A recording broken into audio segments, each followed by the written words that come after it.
துஷ்டரை அடக்க விட்டாள் திருசூலி கண்டாள்.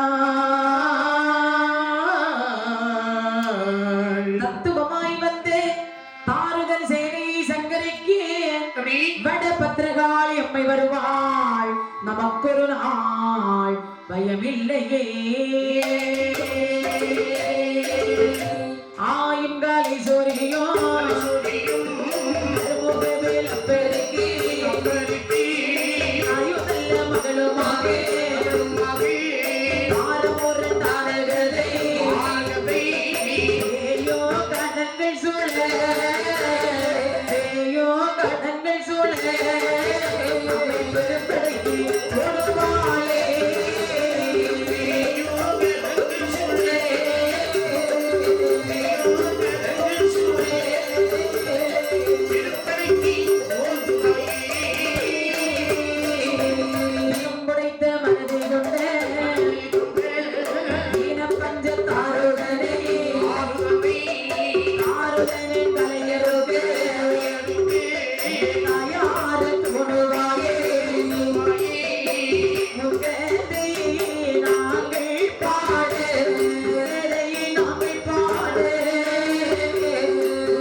பகவானும் பார்வதியும் தூணிப்பத்தை உருக்கி வார்த்து சொரிமுத்தால் பலகை பாவி ஆடிப்பண்ணும் பலகையிலே அரணாரும் பார்வதியும் எப்படி கொள்விருக்கின்றார்கள். 33 கோடி தேவர்கள் பிடைசூழ 47,000 ரிஷிமார்கள் பிடைசூழ சங்கத்தார் சமயத்தார் வானவர்கள் திரர் இறையவர் கிண்ணவர் கண்குணர் இவர்கள் எல்லோரும் வீற்றிருக்கின்றார்கள் தங்கவள்ளி கைலாச மலையில். அப்படி இருக்கக்கூடிய கைலாச மலையிலே நந்தி மத்தள கொட்ட நாரதர் வீடு வீட்டு நந்தி மத்தள கொட்ட நாரதர் வீடு வீட்டு மலர் புஷ்பங்களை சாத்து நல்லதை வாழ்வானவர்கள் போற்று நல்லதை வாழ்வானவர்கள் போற்று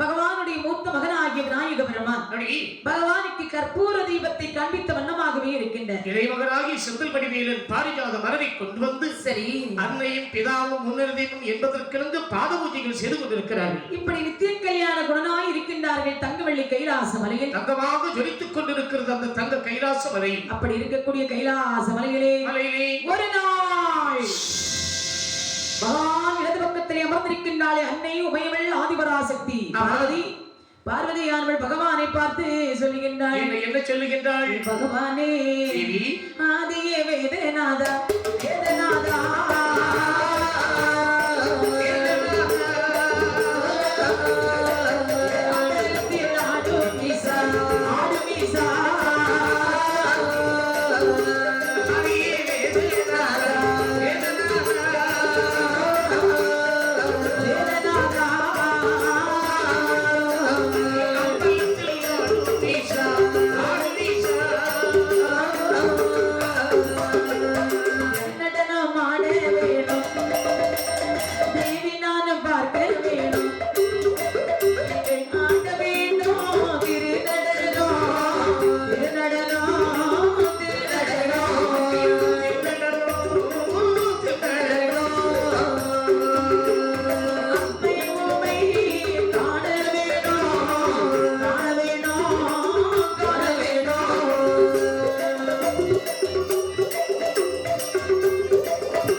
ஆண்டவனை பார்த்து சொல்கின்றார். என்ன சொல்கின்றாய்? ஆதியே வேதநாத அம்பலத்தில் ஆடு வீசா.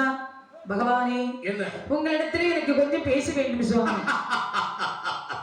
என்ன பேச போகின்றாய்? பகவானே, என்ன? வேறு ஒன்றுமில்ல, பூலோகத்தில் உள்ளவர்கள் எல்லோரும் தாங்களே நடராஜ பெருமாள் என்றும் நர்த்தனேஸ்வரர் என்னும் பலரும் புகழ்ந்து பேசுகின்றார்கள். நடராஜ பெருமாள் என்று பெயர் வருவதற்கு என்ன காரணம்? இன்றைக்கு தான் சரியான ஒரு கேள்வியை என்னிடம் கேட்டிருக்கின்றாய். என்னவோ? அதற்கு பதில் உரை தாக வேண்டும் அல்லவா? ஆமா தேவி, என்னை பார்த்து எல்லோரும் நடராஜ பெருமாள் என்று எதற்காக அழைக்கிறார் தெரியுமா? 50 சபையிலே, அதாவது நாட்டியம் ஆடி இருக்கிறேன். அப்படியா? எங்கெல்லாம் ஆடி இருக்கின்றீர்கள்? தில்லையில் ஆடி இருக்கிறேன், சரி. நெல்லையில் ஆடி இருக்கிறேன், சரி. திருவலங்காட்டில் ஆடி இருக்கிறேன், மதுரையிலே பொற்சபையில் ஆடி இருக்கிறேன், அது மட்டுமின்றி குற்றாலத்தில் ஆடி இருக்கிறேன். பகவானே, எங்கெல்லாமோ ஆடி இருக்கிறீங்க. ஆமா. உங்களுடைய மனைவி பார்வதி தானே? நான் இல்லை என்று யார் சொன்னாள்? நீதான் மனைவி. உங்களுடைய ஆட்டத்தை நான் ரசிக்கும்படியாக இதுநாள் வரைக்கும் பார்த்ததில்லை. அதற்காக இன்றைக்கு என்னுடைய முன்பிலே நீங்கள் திருநடனம் ஆட வேண்டும். தேவி, என்ன இன்றைய பொழுதாவது எப்படி இருக்கிறது என்று பார். எப்படி இருந்தா என்ன? நான் இன்றைய தினத்தில் திருநடனம் ஆடினால் 7-14 உலகமெல்லாம் அழிந்து போய்விடும். பகவானே, திருநடனம் ஆடினால் அகில உலகம் அழிந்து விடும் என்று சொன்னீர்களே. ஆமா. அழிந்தாலும் பாரமில்லை, அழிந்தாலும் பாரமில்லை, பாரமில்லை. ஆட வேண்டும் திருநடனம், ஆட வேண்டும் திருநடனம். அழிந்தாலும் பாரமில்லை, அழிந்தாலும் பாரமில்லை, அழிந்தாலும் பாரமில்லை.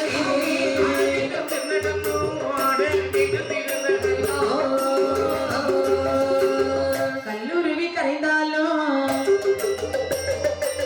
கைலாசம் அழிந்தாலும்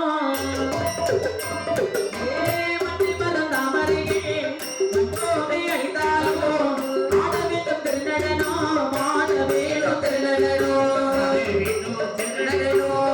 அம்மை உமை காண வேணும், அம்மை உமை காண வேணும். ஆட வேண்டும் திருநடனம், ஆட வேண்டும் திருநடனம், ஆட வேண்டும் திருநடனம். அம்மை உமை காண வேண்டும், அம்மை உமை காண வேண்டும். பகவானே, என்ன திருநடனம் ஆடினால் அகில உலகம் அழிந்துவிடும் என்று சொன்னீர்களே. உலகம் அழிந்தாலும் பரவாயில்லை, கைலாசம் அழிந்தாலும் கவலை இல்லை.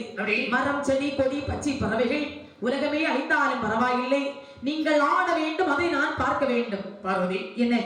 இன்னைக்கு ஒரு நாடகம் நடத்த வேண்டும் என்று எண்ணி இருக்கிறாய்.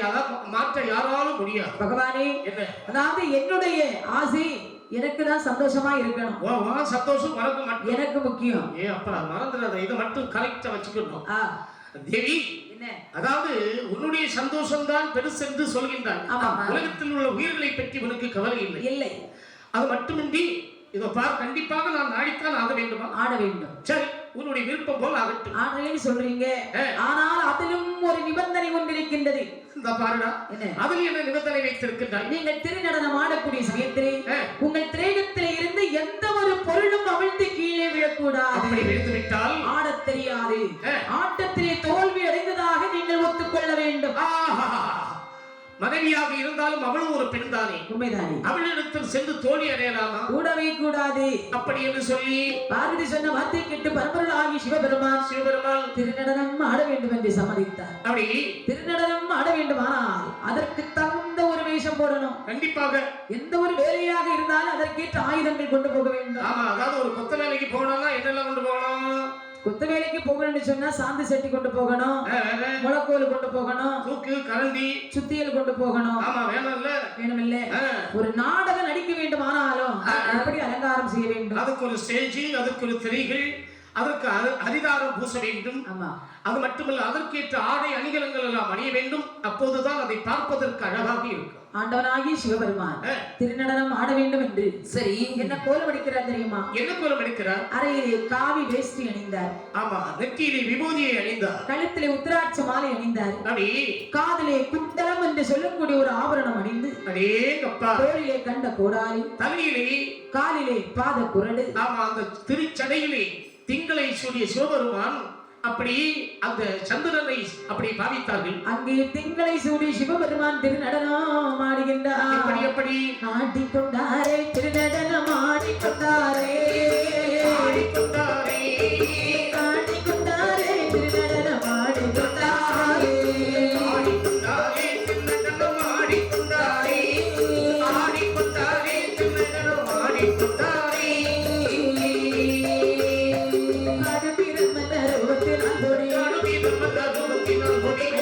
ஆயிரம் சங்கத்தான் சொல்லவே ஓசை குளிரவே ஒளிவுள்ள ஞானிக்கு உமக்கும் பக்கம் உண்டாக நின்றிட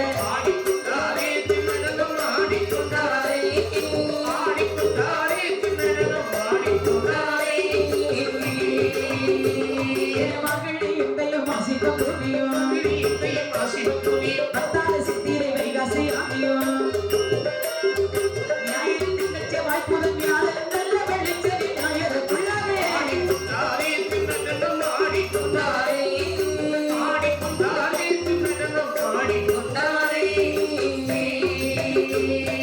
காவி வேசி கொடுத்தவர் குடாலிய தொழிய தொட்டவர் ஒரே மாலைய தொக்கணம் முகத்து தொக்க கருகிட்டு தொக்கவில சொல்லி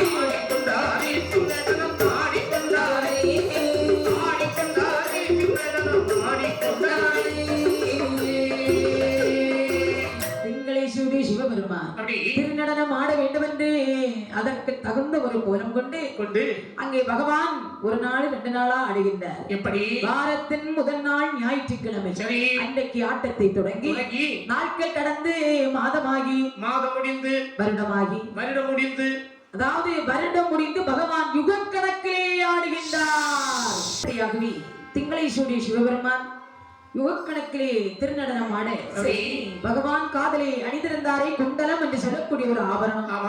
அந்த ஆபரணத்தினுடைய திருகாணியானது கலந்து வருகின்றது. அதற்கு ஒரு கதையே இருக்கிறது. என்ன கதை? தோணியாபுரம் என்று சொல்லக்கூடிய அருமையான ஒரு நன்னகம். சரி, அதிலே எம்பெருமான் தோணியப்பெரும் அன்னை பார்வதியும் அங்கே அருள்வாளித்துக் கொண்டிருக்கின்றார். அந்த இடத்திலே அந்த இடம் தஞ்சாவூர் பக்கத்தில் இருக்கிறது.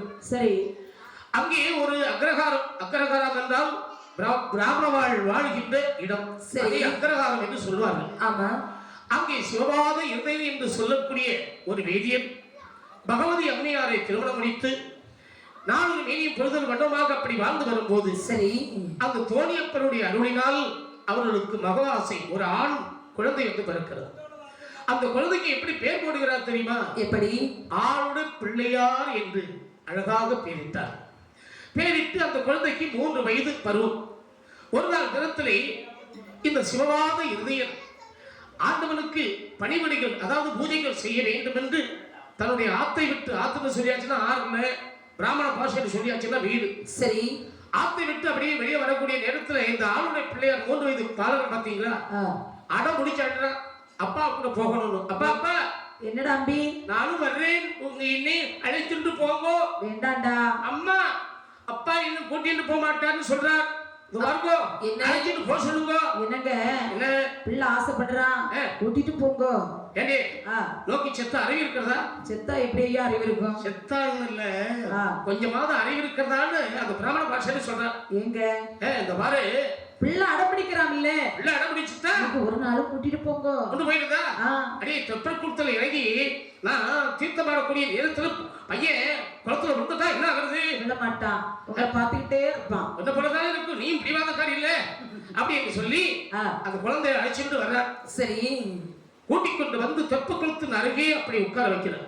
கரையிலே அமர வைத்து அப்படி உட்கார வைத்து, அம்பி என்ன குளிச்சுட்டு வர்றது வரை இங்கே இருந்துக்கோ. சரி, இடையில பேசாதீங்க, நீங்க போங்க, குளிச்சுட்டு வாங்க. இங்க வந்தாச்சு, இந்த வாரு தெப்ப குளத்தில் அமர வைத்து விட்டு அங்கே படி வலிக்கு இருக்கக்கூடாது இல்ல. ஆமா, அந்த உட்கார்ந்துக்கோ அப்படின்னு சொல்லி தெப்ப குளத்தில் இறங்கி தீர்த்தமாடுகின்றார். அப்படி மூழ்கி மந்திரத்தை உச்சரித்துக் கொண்டிருக்கக்கூடிய நேரத்தில் சரி தண்ணீரில் மூழ்கிய தந்தையை காணவில்லை என்று அம்மா அப்பா அம்மா அப்பா என்று அப்படியே அழுது கொண்டே இருக்கிறார். அந்த நேரத்தில் தோணியப்பர் இருக்கிறாரே, பார்வதி அம்மையோடு அந்த வெள்ளை விடை வாகனத்தில் ஏறி அப்படி வந்து வண்ணம் இருக்கும்போது சரி இந்த ஆளுடைய பிள்ளையார் அவர் அழுது கொண்டிருக்கிறார். வயிற்று பசியால் தான் அழுகிறாரோ என்று அந்த அம்மையார் வந்து பார்வதி அம்மை வந்து அந்த குழந்தைக்கு ஞானப்பால் ஊட்டினார். ஞானப்பால் ஊட்டிவிட்டு அப்படியே சென்றார். உடனே இந்த தப்புக்குளத்தில் மூழ்கி இருந்தாரே இந்த சிவபாத இருதயம் அவர் கரையில் வர்றார். முகம் பூரா பால் அறிவி இருக்கிறது. ஏண்டா அவுத்து யாரா நமக்கு எச்சி பால் கொடுத்தா? முகம் பூரா பாலா இருக்கிறது. அவச்சாரம் பண்ணி முடியாதா பாவி? இந்த மாதிரி ஏதோ ஒன்று அழைச்சிட்டு வரக்கூடாதுன்னு சொன்னது அப்படி என்று ஒரு குச்சியை எடுத்து அடிக்கக்கூடிய நேரத்தில் அந்த நேரத்தில் இந்த ஆளுடைய பிள்ளையார் அந்த தோணியப்பனுடைய அந்த ஆலய கோபுரத்தை பார்த்து எப்படி பாடுறா தெரியுமா?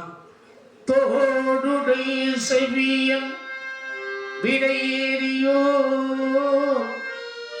காடுடைய சுடலை பூசி தோட்டை அணிந்த அந்த தோடு என்று சொல்லக்கூடிய ஆபரணத்தை அணிந்த எம்பெருமான் சிவபெருமான் அன்னை அந்த உமையவளோடு வந்து காடுடைய சுடலை பூசி அந்த சுடுகாட்டிலே உள்ள சாம்பலை எல்லாம் மேனியிலிருந்து பூசி வெள்ளை விடையேறி அந்த காலை வாகனத்திலே வந்து எனக்கு ஞானப்பால் ஊட்டிவிட்டு சென்றார் என்று அப்படி அழகாக ஒரு பதிகம் பாடினார் அந்த ஆளுடைய பிள்ளையார். அன்றிலிருந்து அந்த ஆளுடைய பிள்ளையார் என்ற பெயர் மருவி ஞான சம்பந்தரை என்ற பெயர் பெற்றார். அப்படிப்பட்ட தோடானது கலந்து கொண்டிருக்கக்கூடிய நேரத்திலே பகவான் நினைக்கின்றார், பார்வதியானவள் முதலிலே ஒரு நிபந்தனை விதித்தாள்.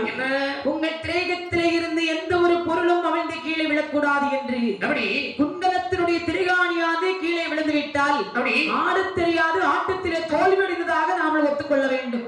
அதாவது பெண்களிடத்திலே தோல்வி அடையக்கூடாது, அதுவும் கட்டிய மனைவியிடத்திலே தோல்வி அடையலாமா?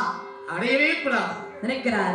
குண்டலமும் கீழே விழக்கூடாது, ஆட்டமும் நிற்கக்கூடாது என்று ஆட்டத்தோடு ஆட்டமாக சரி பகவான் ஒரு காலை பூமியிலே ஊண்டி ஒரு காலை மேலே தூக்கி காலின் கட்டை பெருவிரலாலே அந்த திருகாணி அப்படியே முறுக்குகின்றார். ஆட்டத்தை உன்னதலாக பார்த்துக் கொண்டிருந்தாலே ஆதிபராசக்தி பார்வதிக்கு சிரிப்பு வருகின்றது. கண்டிருந்தே பார்வதியா கையை கொட்டி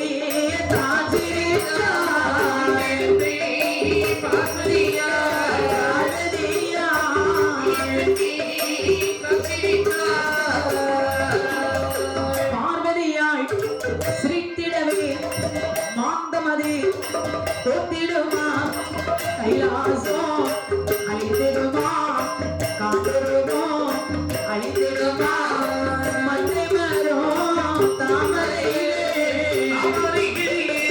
மண்பூமி அழித்திடுமா,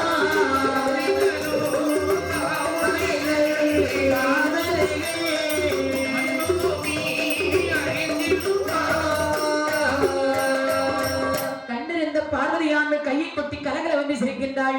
பார்வதி சிரித்தவுடனே பார்த்தார் பகவான், என்னடா இது? பார்வதியானவள் நம்மளை பார்த்து சிரிக்கின்றாளே, அதுவும் ஏளனப்படுத்தி அல்லவா சிரிக்கின்றாள். ஒரு நைஸா ஒரு நக்கல் போல அல்லவா சிரிக்கின்றாள். அது சிரிப்பிலும் பலவிதமான சிரிப்புகள் இருக்கிறது. சந்தோஷ சிரிப்பு இருக்கிறது, ஆனந்த சிரிப்பு, கோப சிரிப்பு, நக்கல் சிரிப்பு. ஆனந்த சிரிப்பு என்று சொன்னால் எப்படி சிரிப்பாங்க தெரியுமா? எப்படி? ஏதாவது ஆண்டவனுடைய நாமத்தை சொல்லி அந்த ஆண்டவனை நினைத்துக் கொண்டு அப்படியே முகத்தை பார்த்திருந்தால் அந்த சிரிப்பு மட்டும்தான் வெளியே தெரியும். ஆமா, முகத்தில் ஒரு புன்னகை பூத்துக் கொண்டிருக்கும், அதுதான் ஆனந்த சிரிப்பு. இனி கோப சிரிப்பு இருக்கிறதே அது கொடூரமாக இருக்கும். உன்னை பார்க்க கூட நான் தொப்பி கொட்டவனே. பார்வதியானவள் சிரித்தது அதாவது நக்கல் சிரிப்பு சிரிக்கிறார். ஆமா, நக்கல் சிரிப்பு. பகவானுக்கு கோபம் வருகிறது. கோபத்தாலே திருநடனம் ஆட அந்த திருநடனம் அந்த ருத்ர தாண்டவமாகவே மாறியது. மாநாட மழுவாட மதியாட புலனாடே சிவகாமியாட கூறாட கூத்தாட கூண்டிருந்த தெய்வாரலாட ஆட குஞ்சர முகத்தாலோடு குழந்தை முருகேசனும் ஆட இந்த பிரபஞ்சமே ஆடுகின்றது. பகவான் சடை குலையாடினான். சடைக்குள்ளே இருந்த கங்கையானவள் நினைக்கின்றாள், பார்வதியானவள் இப்படி சிரிக்கிறாள் என்று மாறாமல் பகவான் இந்த ஆட்டம் ஆடுறாரு. இனிமேலும் அவருடைய தலையை அலங்கரித்துக் கொண்டு நாம் இருக்க வேண்டுமா? இருக்கக்கூடாது. கங்கையானவள் கோபம் கொண்டு பூமியிலே குதித்தாள். கங்கையவை பொங்கே உலகம் அங்கு ஒரே தண்ணிமயம். தண்ணீராலி கைலாசம் அழிகிறது, காண்டிருப்பம் அழிகிறது, மரம் செடி கொடி பச்சி பறவைகள், ஆட்டு மாடு கோழி மனிதர்கள் தண்ணீராலேயே அழிந்து போகின்றார்கள். உலகத்தில் வாழ்ந்திருப்பதற்கு கூட ஒரு ஜீவராசி கிடையாது. பாத்தீங்களா? ஒரு சமயத்திலே பாஞ்சாலி சிரித்தாள், பாரதத்தோர் உருவாகி. இப்போது பார்வதியானவள் சிரித்தாள், உலகமே அழிந்து போய்விட்டது. பெண்கள் சிரிக்க கூடாதா? பெண்கள் சிரிக்க வேண்டும். இடம் பொருள் ஏதும் கண்டு சிரிக்க வேண்டும். ஆமா, வீட்டுக்காரு வேலை செய்துட்டு அன்றைக்கு காசு இல்லாம வருவாரு, ரொம்ப வேதனையில வருவாரு. அந்த நேரத்துல பார்த்து வீட்டுக்கார பார்த்து ஏளனப்படுத்தியாச்சுன்னா வீட்டுக்காரருக்கு கோவம் வரும்ல. அந்த வீட்டுல சந்தோஷம் இருக்குமா? உடனே சண்டை தான் நடக்கும். அதனால பெண்கள் எப்போது சிரிக்க வேண்டுமோ அந்தந்த நேரத்தில் தான் சிரிக்க வேண்டும். பிரபஞ்சமே அழிகின்றது. அப்படி குறிப்பாக சொல்ல போனால் பகவானுக்கும் பார்வதிக்கு கூட இருப்பதற்கு இடமில்லை. இடமில்லாமல் அப்போது பார்வதி சொன்னாள், என்ன சொன்னாள்? பகவானே, என்ன? இருப்பதற்கு இடமில்லை என்று நீங்கள் கவலையே பட வேண்டாம். வேறு என்னமா செய்ய வேண்டும்? நான் ஒரு வழி செய்கிறேன் என்று சொல்லுமா. பார்வதியானவள் கையிலேயே மாட்டியிருந்தால் கணையாளி என்று சொல்லக்கூடிய மோதிரம், மோதிரத்தை கலற்றி அந்த தண்ணீரிலே வீசி எறிகின்றார். அந்த மோதிரம் விழுந்த இடத்திலே ஒரு செந்தாமரை மலர்ந்தது. செந்தாமரை பூவின் மேலே, செந்தாமரை பூவின் மேலே, செந்தாமரை பூவின் மேலே, பூவின் மேலே, பூவின் மேலே சிவனமையா கொலுவிருந்தார், கொலுவிருந்தார்.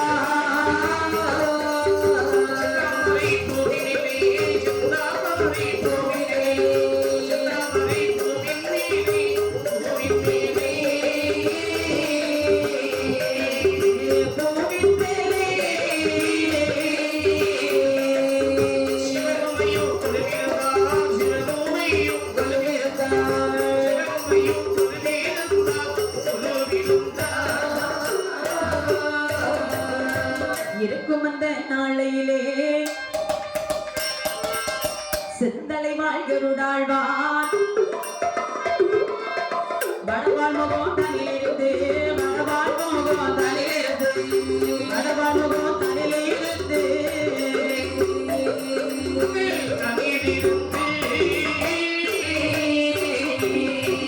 மாதானே பெருடையாழ்வான், பெருடையாழ்வான்.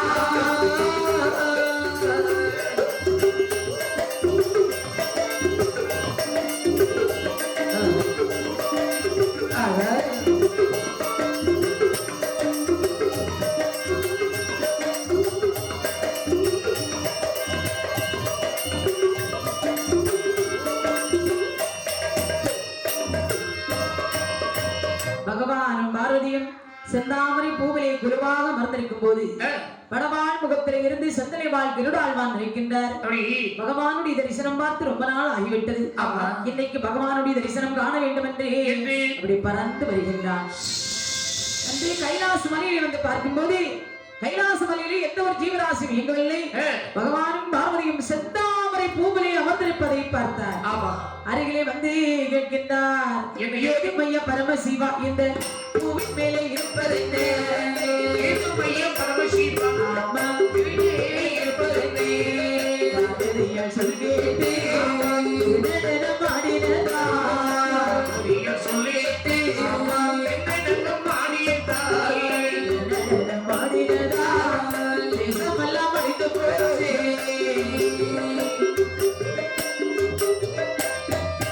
ஆகையினால் கருடாழ்வா, கருடாழ்வா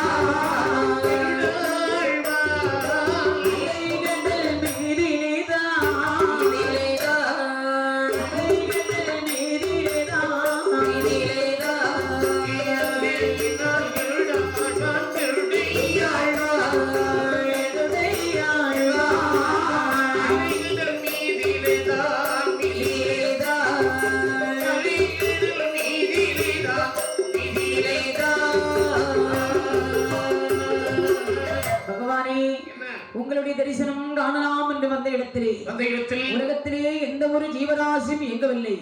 தாங்களும் சக்தியும் இந்த பூவிலே அமர்வதற்கு என்ன காரணம்? என்ன?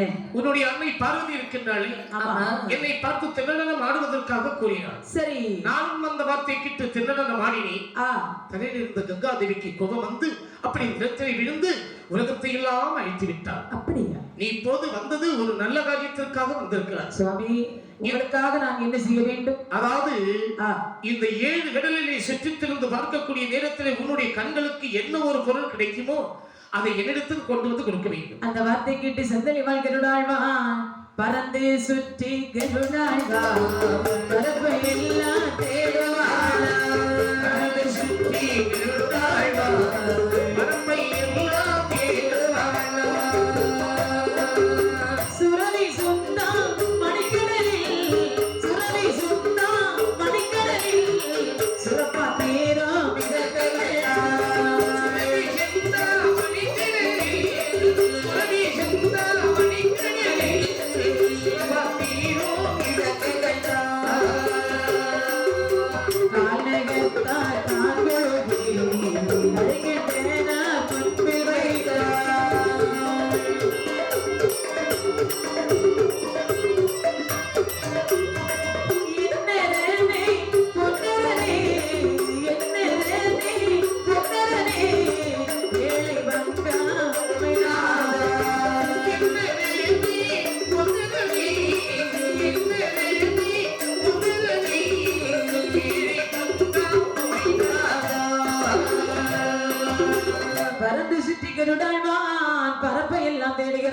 தேடக்கூடிய வேளையில் சுரவிசுந்தா மணிக்கடலில் சுரப்பாத்திரமானது மிதந்து விடுகின்றது.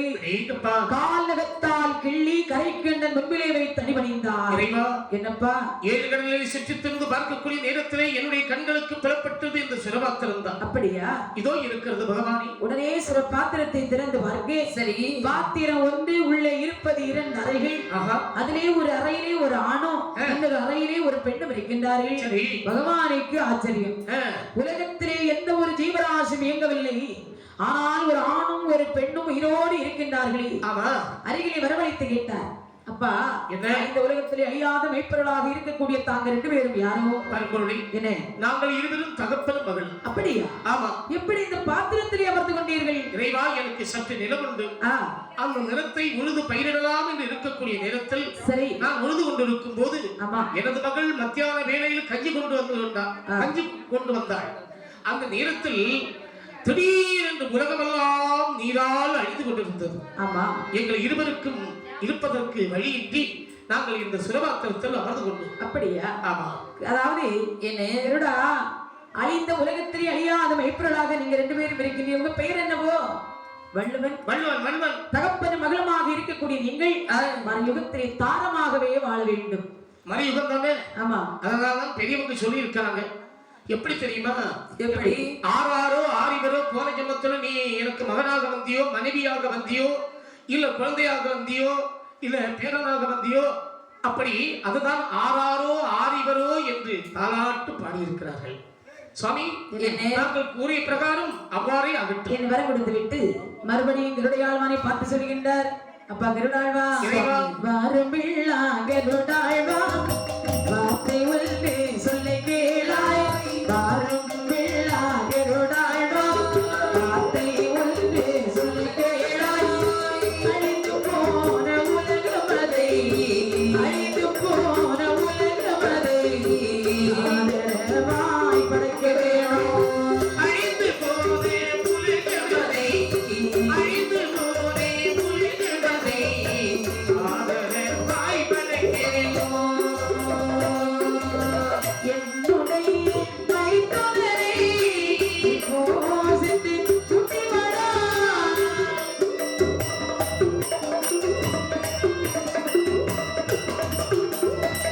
ஆதிவர வார்த்தை கேட்டு, ஆதிவர வார்த்தை கேட்டு என்னுடைய கருடாழ்வா.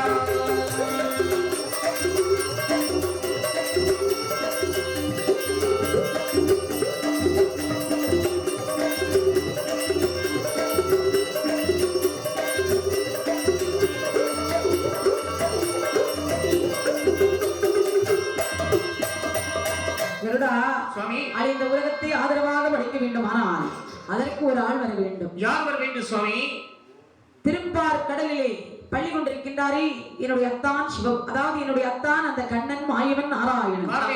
நான் சொன்னதாக என்னுடைய மைத்துனனை நீர் சென்று கூட்டி வர வேண்டும். அப்படி ஆகட்டும் என் பெருமானே என்று பகவானிடத்தில் விடைபெற்றுக் கொண்டு, சரி, அப்படி அந்தரமாக்கமாக பறந்து வருகின்றார். திருப்பார் கடலிலே வருகின்றார்.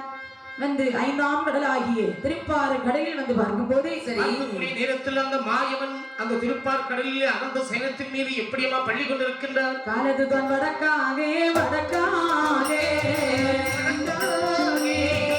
அழகமுடிய தெற்காகே தெற்காகே அழகமுடிய தெற்காகே தெற்காகே வடக்காகே வடக்காகே வடக்காகே அழகமுடி தெற்காகே தெற்காகே அழகமுடி தெற்காகே தெற்காகே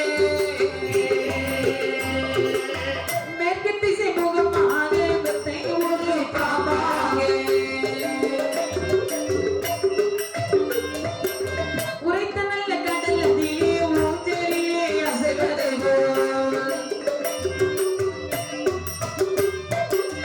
அறிந்து மறையாதவர் போல் அனந்தவர் பள்ளி கொண்டார். அறிந்தும் தெரியாதவர் போல், தெரிந்தும் தெரியாதவர் போல், ஆதவர் போல், தெரியாதவர் போல்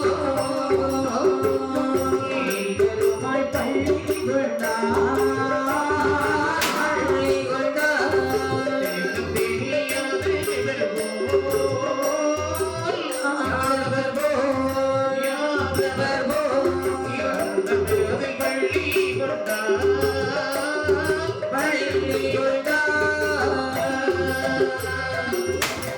பெருமாளாகிய நாராயணமூர்த்தி ஆதிசேடன் என்று சொல்லக்கூடிய பாம்பின் மேலே காலத்து வடக்காக கனகமொழி இதற்காக மேற்கு திசை முகமாக மெத்தை ஒரு பாம்பாக உரைத்த நல்ல கடலிலே ஊஞ்சலிலே அசைவதை போன்று அறிந்தும் அறியாதோர் போன்று தெரிந்தும் தெரியாதோர் போன்று அப்படியே பள்ளி கொண்டிருக்கின்றார். அந்த சைனத்தில் நித்திரை செய்து கொண்டிருக்கிறார். ஏன் தெரியுமா? அந்த அறிந்தும் அறியாதவர் போல் இவர் தூங்கக்கூடிய நேரத்தில் கண்ணு தான் திறந்திருக்கு. சரி, ஏன்னா இந்த உலகத்தில் நடப்பது அனைத்தும் அவர் பார்த்துக் கொண்டிருக்கிறார்.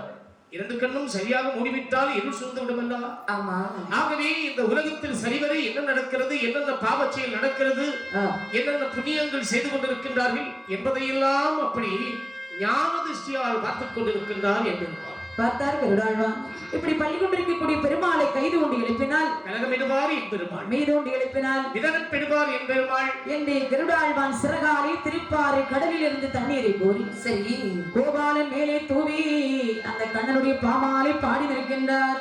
என்று கருடாழ்வான் மாயுடைய பாமாலை பாடி நிற்கேன். சரி, அறிந்தும் அறியாதவரை போன்று தெரிந்தும் தெரியாதவரை போன்று என் பெருமாள் கண் விழித்து பார்க்கின்றார்.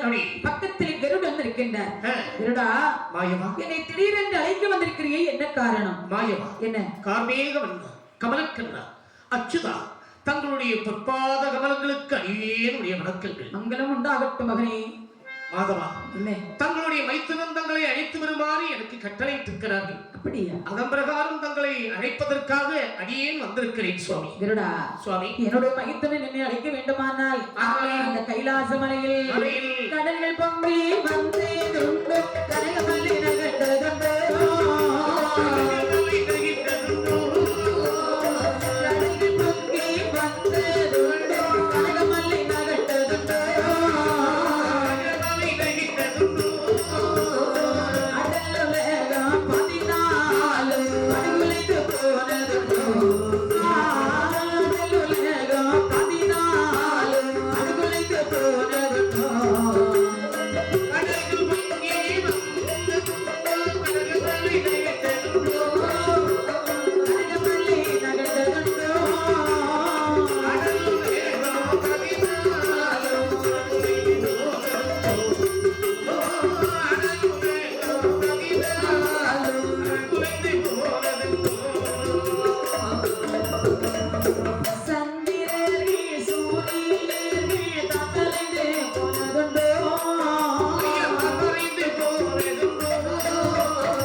என்னுடைய மைத்துனன் என்னை அழைக்க வேண்டுமானால் கைலாச மலையிலே கடல்கள் பொங்கி வந்ததுண்டோ? அதெல்லாம் தெரியாது சுவாமி.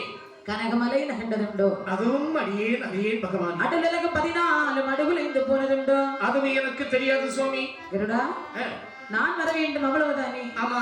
நான் எங்க போனால் கால்நடையாக சென்றதில்லை. நான் உன் கூட வர வேண்டுமானால் எனக்கு ஏறும் வாகனங்கள்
இருடா உன்னோட வர வேண்டுமானால் நான் ஏறி வருவதற்கு எனக்கு வாகனம் இல்லையே அப்பா. மாயவா, என்ன தங்களுக்கு வாகனமாகத்தானே அடியேன் வந்திருக்கிறேன்.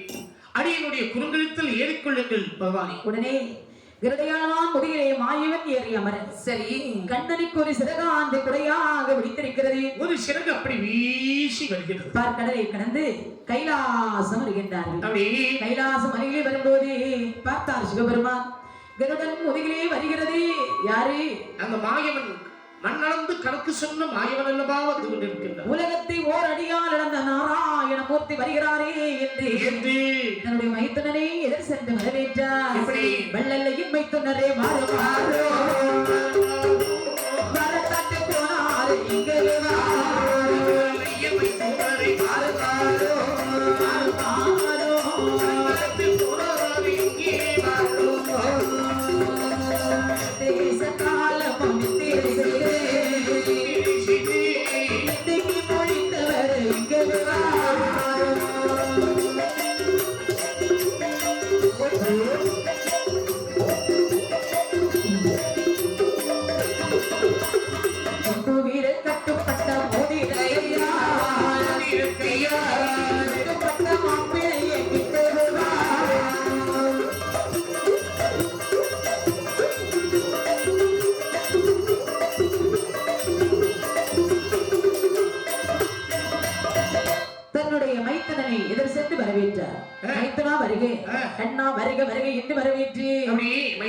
என்ன திடீரென்று கெடியாழ்வாரை விட்டு எம்மை எதற்காக அழைத்தீர்கள்?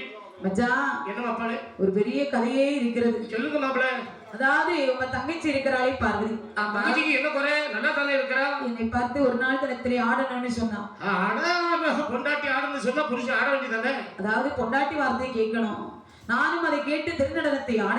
சரி, பார்வதியானவள் கையை கொட்டி சிரிக்க கங்கையானவள் கோபம் கொண்ட பூமியிலே குதிக்க இந்த உலகமே அழிந்து விட்டது மைத்தனா. அதேங்கப்பா, உலகம் அழிந்து விட்டது. ஆமா. சரி, அழிந்த உலகத்திலே ஆதரவாக அழிந்த உலகத்தை படைக்க வேண்டும். நாம் என்ன செய்ய வேண்டும்? கீழ் உலகத்திலே வாழ்ந்து வருகின்றாலே மண்ணுக்கு சொந்தக்காரை வந்திருக்கின்றி உங்களுடைய தங்கச்சி இடத்திலே சென்று ஒரு பிடி குங்கும மண் நீங்கள் வாங்கி வர வேண்டும். என்ன வச்சா இது உங்களுக்கு ஒரு பெரிய பிளப்பாய் போச்சு. என்ன ஏதாவது ஒரு ஆபத்தில் மாட்டிக்கொண்டு நான் எவ்வளவு தூரத்தில் இருந்தாலும் உடனே ஆள் விட்டு கொண்டுறீங்க. வேற ஒண்ணும் இல்ல, மச்சான் இருந்தா மலையேறி பிழைக்கலாம் என்று ஒரு பழமொழி கொண்டு இருக்கிறது தெரியுமா? மழை நேரத்துல மலை ஏறியாச்சுன்னு கீழே வந்துருக்கீங்க. உங்க தங்கச்சி இல்ல, நான் கல்யாணம் பண்ணிருக்கேன். ஆமா, உங்க தங்கச்சிக்காக நீங்கள் செய்துதானே ஆக வேண்டும். ஆமா, செய்துதான் ஆகணும், வேற வழி இல்ல இருக்கின்றார் மாயவன். கீழ் உலகத்தில் மந்திரகன் இடத்தில் மண்பா அங்க போக வேண்டுமானால் உலகமே அழிந்திருக்கிறது. பாதையாக போகிறது என்று பார்க்கும்போது பகவானும் பார்வதியும் செந்தாமரை பூவிலே அமர்ந்திருப்பதை பார்த்தார். செந்தாமரை பூவாந்து கீழ் உலகத்தில் வேர் ஒன்றி மேலோகத்தில் பூவாக பூத்திருக்கிறது. அதுதான் பெரியவர்கள் சொல்வார்கள், என்ன நீரளவே ஆகுமாம் நீராகும். ஆமா, அந்த தாமரை தண்டு வழியாக போக வேண்டும் என்று தாமரை தண்டு வழியாக போக வேண்டுமானால் ஒரு மனித ரூபத்திலே போக முடியுமா? தண்டு கிழிஞ்சு நாரி ஓடிடும். என்ன மாயவன் என்ன கோலம் கொண்டு வருகிறார் தெரியுமா? என்ன கோலம் கொண்டு வருகின்றார்? விளை சிறுத்த வேட்டுவாளே வேட்டுவாளே வேட்டுவாளே ஆரே ஒரு சுருவோம் ஆரே ஒரு சுருவோம்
என்னாச்சு?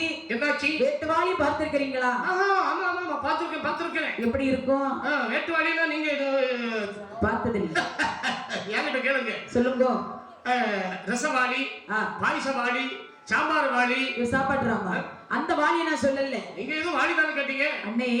வேட்டுவாளி என்பது ஒரு வண்டினம். வண்டினமா? வீடுகளில் கூடு வைக்கும். பழைய காலத்து வீடுகள் எல்லாம் பார்த்தா தெரியும். அங்கே கூடு வச்சிருக்கோம். இந்த வீட்டுல அந்த கதவு பக்கம் கூடு வச்சிருக்கு. அது வேட்டுவாளி. ஆமா, அதான் வேட்டுவாளியா? வீட்டுல விசேஷமா இருந்தா கூடு வைக்கும். ஆமா. அப்ப இந்த வீட்டுல விசேஷமா இருக்குன்னு சொன்னீங்க. ஆமா. சரி. வேட்டுவாளி ரூபம் கொண்டு தாமரை தண்டு வழியாக மேலோக விருந்து கீழோக வருகின்றார். அப்படி மந்திரகன்யா அருமனையை வந்து தன்னுடைய தங்கையாகிய மந்திரகன்யை அழைக்கின்றார். எப்படி? அம்மா அம்மா மந்திரகன்னி என்னிருந்து வெளிவரைத்தார். அம்மா அம்மா மந்திரகன்னி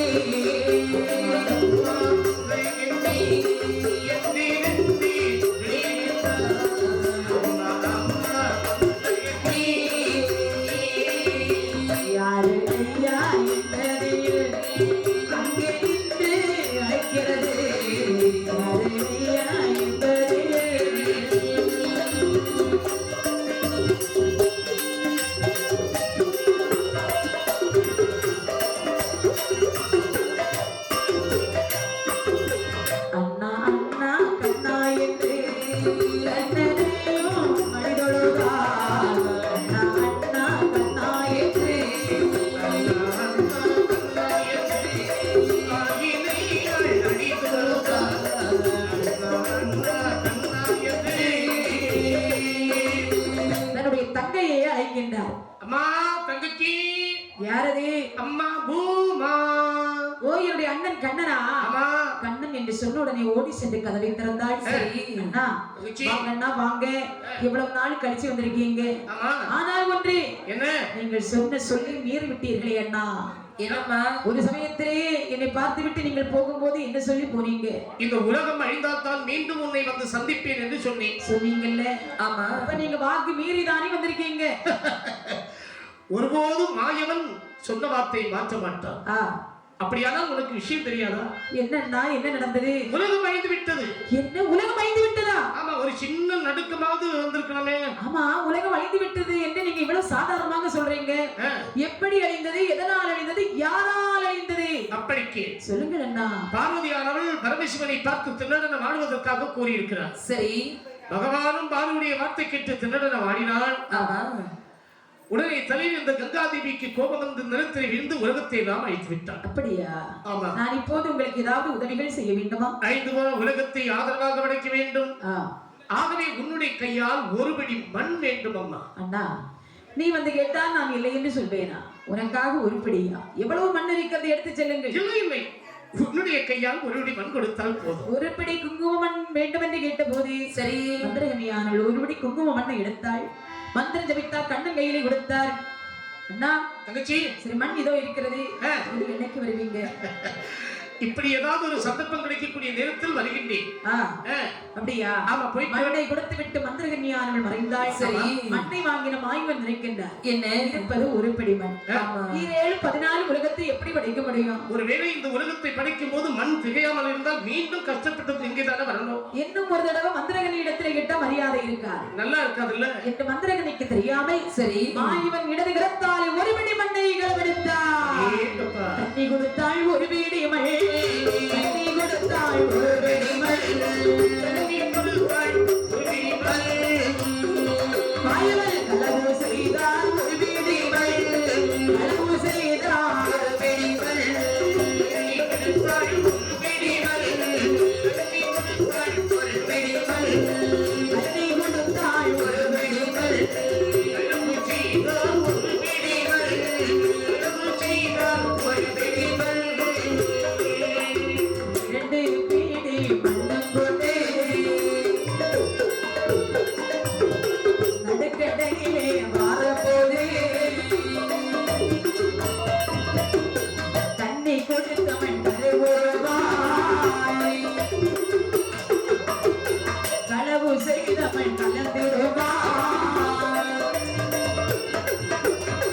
ஒரு பீடி மண்ணை கொண்டு ஒரு பீடி மண்ணை கொண்டு ஒரு பீடி மண் கொண்டு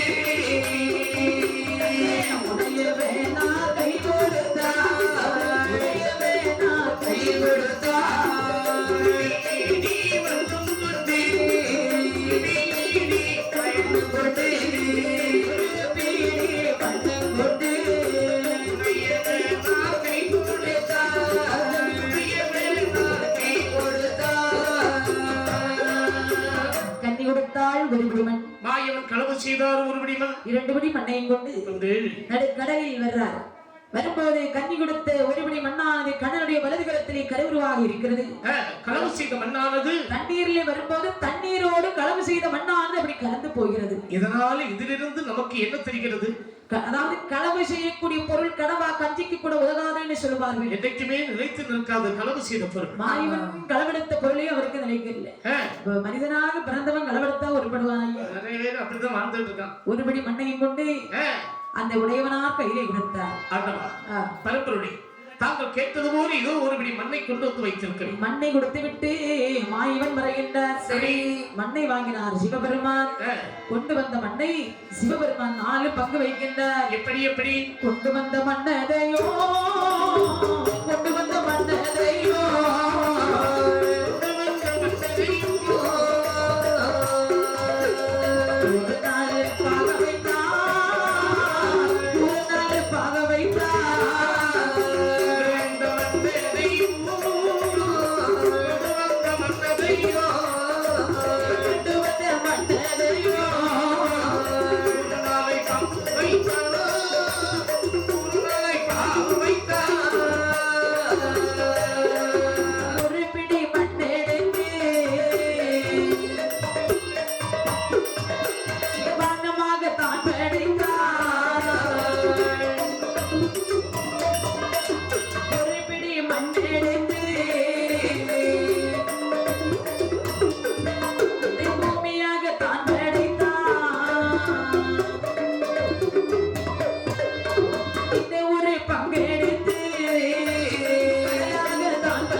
எப்படியெல்லாம் ஒரு பக்கம் மண்ணெடுத்து உயர் வானமாக படைத்தார். இன்னொரு பிடி மண்ணெடுத்து பூமியாக படைத்தார். மற்றொரு பிடி மண்ணெடுத்து 7 கடலாக படைத்தார். இன்னும் ஒரு பிடி மண் இருக்கிறது. 8 மலையாக படைத்தார். உதிர்ந்த மண்ணிலே உயிரினங்களை பிறவி செய்கின்றார். சரி, மரம் செடி கொடி பச்சி பறவைகள் ஆடு மாடு கோழி மனிதர்கள் உதிர்ந்த மண்ணிலே பிறவியானார்கள். ஆமா, நடுவிலே தானாக தோன்றி வருகிறது தங்கவெள்ளி கைலாசமலை. தங்க கையிலே மங்கை சிவகாமியோடு அங்கம் குளிர்ந்தாடும் ஆதிசிவமே திங்கள் பிறை சூடி திருச்சடையில் நாடி எங்கும் அமர்ந்திருக்கும் பெருமானே எங்கும் அமர்ந்திருக்கும் பெருமானே. தானாக உதித்த அந்த தங்க கைலாச மலையில் யார் யாரெல்லாம் அமர்ந்திருக்கிறார்கள் தெரியுமா? யாரு? 33 கோடி தேவர்கள், 47,000 மகிழ்ச்சிகள், சங்கத்தார், சமயத்தார், தான்பர்கள், வானவர்கள் எல்லோரும் இறைவனை எப்படி போற்றுகின்றார்கள் என்றால், தானாக தோன்றிய தங்கவெள்ளி கைலாச மலையிலே சரி பகவானும் பாரதியும் ஒருவருக்கும் போது ஒரு நாள் தினத்திலே பகவான் இடது பக்கத்திலே அமர்ந்திருக்கின்றாளே ஆதிபராசக்தி பார்வதி. ஆமா, பார்வதியானவள் பகவானை பார்த்து சொல்லுகிறாள். என்ன சொல்லுகின்றாள்? குண்டு வெள்ளி கையிலே ஒளிவிரிக்கும் நாளையிலே, குண்டு வெள்ளி கையிலே ஒளிவிரிக்கும் நாளையிலே, ஆதிநல்ல சிவனே இடத்தில் சிவனிடத்தில் அம்மையுமையே சொல்வார். ஆதிநல்ல சிவனே இடத்தில் சிவனிடத்தில்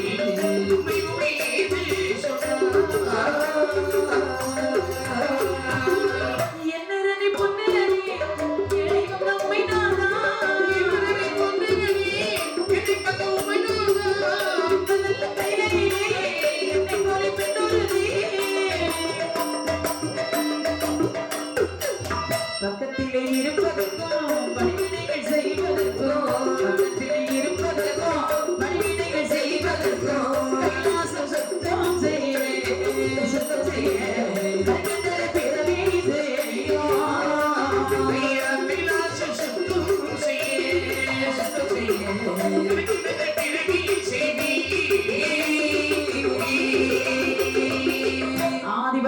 சண்டத்தியானவள் ஆண்டவனை பார்த்து சொன்னாள். என்ன சொன்னாள்? பகவானே தேவி, காலையிலே எழுந்தவுடனே படியிழக்க போகிறேன்னு போறீங்க. ஆமா. காலையில போயிட்டு சாயங்காலம் வாரீங்க. நீங்கள் போன பிறகு இந்த கைலாச மலையிலே நான் தன்னந்தனியாக இருக்கின்றேன். பார்வதி, என்ன உனக்கு 2 குழந்தைகள் இருந்துமா நீ தன்னந்தனியாக இருக்கிறாய் என்று சொல்கிறார். மூத்த மகன் நாயகனோ தாயை போல பெண் வேண்டும் என்று ஆலமரம் அரசமரம் மூட்டிலே அமர்ந்து கொண்டிருக்கின்ற இளைய மகன் முருகனோ அவருக்கோ 2 பொண்டாட்டி. அவர்களோடு கொஞ்சி உலாகிக் கொண்டு இருப்பதற்குத்தான் அவருக்கு நேரம் சரியாக இருக்கிறது. 2 பிள்ளைகள் இருந்தும் எனக்கு பலனில்லை, இல்லாமலும் பலனில்லை. இப்போது உனக்கு என்ன வேண்டும் என்று சொல்கின்றார்? என்னுடைய பக்கத்தில் இருந்து எனக்கு பாத பணிவிடைகள் செய்வதற்கும் விலாச மலையை தூத்து மெழுகி சுத்தம் செய்வதற்கும் ஒரு பெண்ணை பிறவி செய்து தர வேண்டும். பார்வதி, என்ன ஒரு பெண்ணை பிறவி செய்ய வேண்டும் என்று சொல்கின்றாய். பெண்ணை பிறவி செய்தாலும் பெரிய விபரீதம் நடந்துவிட வேண்டாம். என்னானாலும் பரவாயில்லை சுவாமி, எனக்கு பெண் குழந்தையை பிறவி செய்து தர வேண்டும். அப்படியானால் நீ சொன்னால் கேட்க மாட்டாய், உன்னுடைய பிடிவாதத்தை விடமாட்டாய் என்று பகவானுக்கு கடு கோபம் உண்டாகிய உடனே ஒரு தும்மல் வருகிறது. பகவான் நாசி துவாரத்தின் வழியாக அழகான ஒரு பெண் குழந்தை ஆண்கள் பிறந்தாள். சரி, பார்வதி ஆண்கள் ஓடோடி சென்று அந்த குழந்தையை மாறி எடுத்து வலது இடத்தில் முத்தமிட்டு ஏந்தி எடுத்து இடது கணத்தில் முத்தமிட்டு குழந்தை எடுத்தால் நல்ல நீர்களை நீராட்டி வர்ணமணி தொட்டிலே கிடத்தி அருமையாக தாளாட்டினாள். தாளாட்டி சீராட்டி அந்த குழந்தைக்கு பெயர் சூட்ட வேண்டும். பார்வதிக்கு பகவானுக்கு சண்டையிலே பிறந்த குழந்தை, ஆகையாலே சண்டத்தி என்று பெயரை வைத்தார்கள். அடேங்கப்பா, எவ்வளவு பொருத்தமான பெயர்! சண்டத்தி என்று பெயரிட்டு அங்கே 4 வண்ணம் பொழுது மேனியாக வளர்த்து வருகின்றார்கள். சரி, தொட்டுமிட்டு பெயருமிட்டு பெயரமிட்டு அழகியே வளர்த்து வாராள் வளர்த்து வாராள், அழகியே வளர்த்து வாராள் வளர்த்து வாராள்.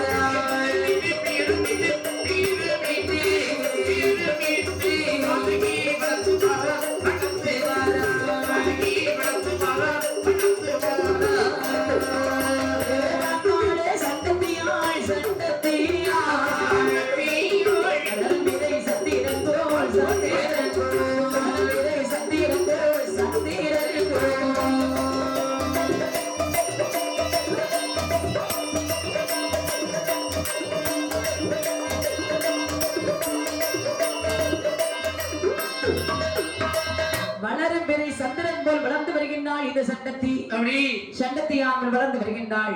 1 வயது 2 ஆகி உச்சம் 4 ஆகி 4 திருவயதில் நடந்து ஓடி விளையாடி 5 திருவயதிலே அருவிகளை திறந்தார்கள். சின்னம் சிறு வயதிலே சண்டத்தியான்கள் பார்வதிக்கு பணிவிடைகள் செய்தும் கைலாச மலையை தூத்து மெழுகி சுத்தம் செய்து வருகின்றாள்.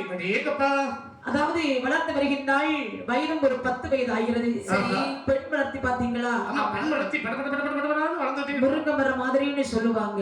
இன்னைக்கு பார்த்தா ஒரு வளர்த்தியா இருக்கும், நாளைக்கு பார்த்தா இன்னொரு மரமா இருக்கும். 10 வயதாக இருக்கும் போது இன்னொன்னு சொல்லலாம், மூங்கில் மரமானது இந்த மழை காலத்துல இடிவிட்டக்கூடிய நேரத்துல மரத்துக்கு மரம் அப்படி வளர்ந்துட்டே இருக்குமா? சரி, அதே போல இந்த பிள்ளை ஜடஜடன்னு வளர்ந்துட்டு இருக்கா. ஆமா, இது வளரல, இது விரிச்சுக்கிட்டு போகுது. வெடிச்சுக்கிட்டு போதா விரிச்ச உடம்பு. இப்படியாகவே சண்டத்தியானவள் வளர்ந்து வருகின்றாள்.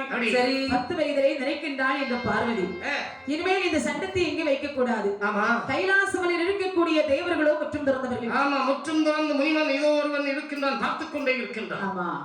இவளை கொண்டு கானகத்திலே விட வேண்டும் என்று தேவர்களை விட்டு சண்டத்தியை அரும்பரின் கானகத்திலே விட்டார்கள். சண்டத்தியானவள் ஒரு வனத்திலே வாழ்ந்து வருகின்றார். கானகத்திலே கிடைக்கக்கூடிய காய் கனிகளை புசித்து காலத்தை கழித்து வரும்போது அடுத்த வனத்திலே ஒரு ஆடவனானவன் வாழ்ந்து வருகின்றான். யாரம்மா இவன்? இவன் தான், இவன் பெயர் சண்டன். தேவர்கள் கூட்டத்திலே உள்ளவன். தேவாதி தேவர்கள் எல்லோரும் சேர்ந்து பகவானுக்கென்று தினமும் மாலை கட்டி செல்வது வழக்கம். சரி, இந்த மாலையினுடைய நறுமணம் எவ்வளவு எப்படி இருக்கிறது என்று அறிந்து கொள்வதற்காக யாரையும் தெரியாமல் இந்த மாலையை நுகர்ந்து பார்த்து விட்டார். ஆகவே தேவார்கள் எல்லாம் அப்படி கண்டு கோபம் கொண்டு, அடே சண்டாளா, பகவானுக்கென்று கொண்டு சென்ற மாலையை நீ நுகர்ந்த காரணத்தினால் நீ சண்டனாக போக கடவுள் என்று சாபத்தை போட்டார். சாபத்தின் பிரகாரம் ஒரு வனத்திலே சண்டனானவன் வாழ்ந்து வருகின்றான். இருவேரும் இருவரத்திலே வாழ்ந்து வந்தாலும் அந்த காட்டுக்குள்ளே ஒரு சக்தி சிவன் ஆலயம்.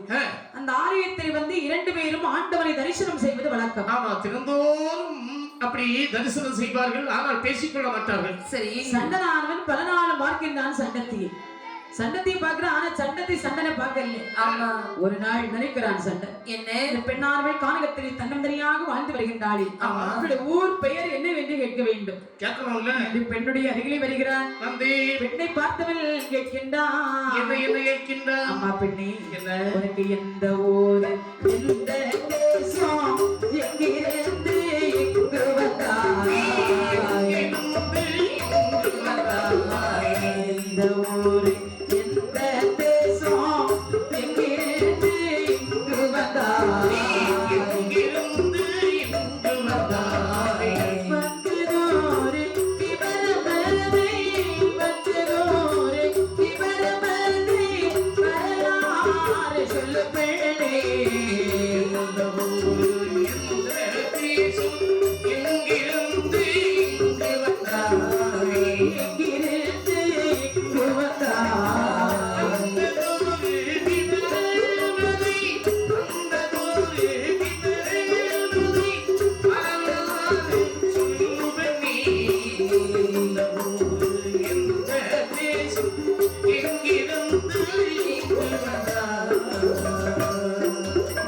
அந்த வார்த்தை கேட்ட போதே ஆயிழை ஆயிரி சொல்வாய்.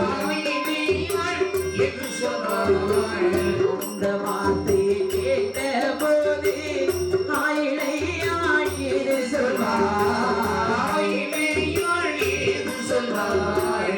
எந்த ஊரு கைலாசம், எந்த ஊரு கைலாசம், எந்த கேட்பன் சிவபெருமான்.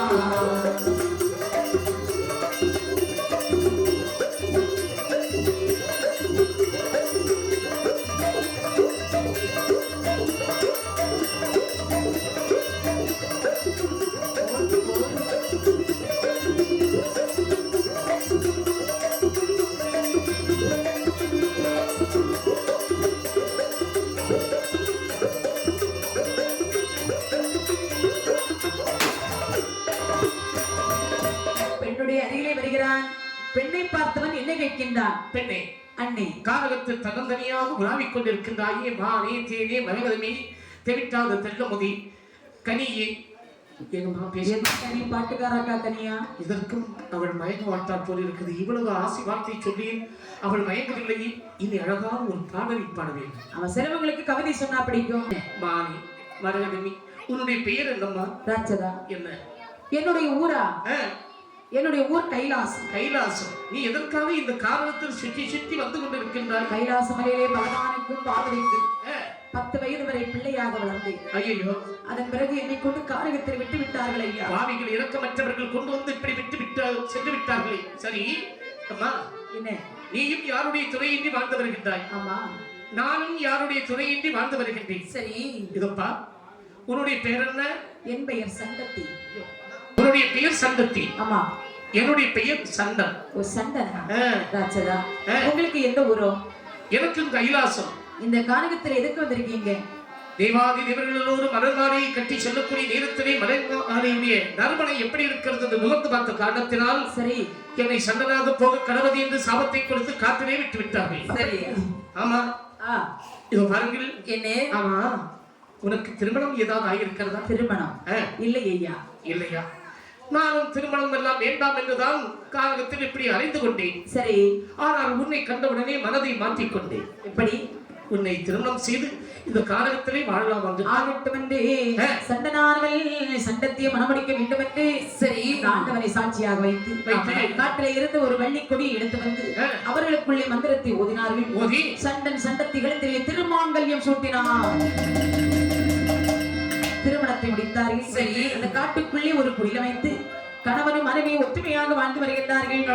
மன்மதனோ ரதையும் போலே ரதையும் போலே மன்மதனோ ரதையும் போலே மகிழுடனே வாழ்த்துவார் வாழ்த்துவார் ரதையும் போலே ரதையும் போலே ரதையும் போலே மகிழுடனே வாழ்த்துவார் வாழ்த்துவார் உடலும் நல்ல உயிரும் போலே ஒன்று சேர்ந்து வாழ்த்துவார்.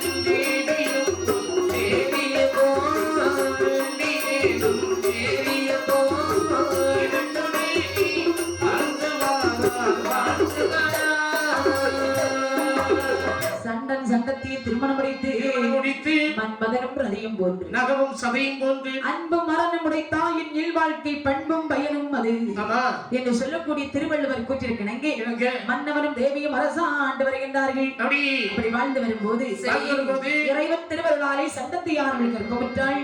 கற்பமுற்றவள் மனைவி வீட்டிலே மாதங்கள் வளர்கின்றது. எப்படி எப்படி கருவாய் ஒரு மாதம் முதலைக்கு ஒரு வளரு, ஒரு மாதம் முதலைக்கு ஒரு வளரு, இரு மாதம் அவள் கழுத்து மொழி வீசு,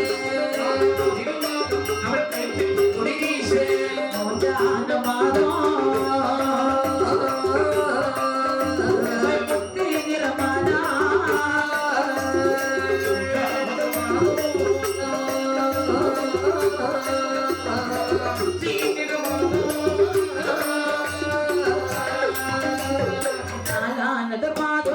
நடந்தால் உடல் வெள்ளியும், ஐந்தாண்டு மாதம் அறவயது சூழானா, ஆறாத மாதம்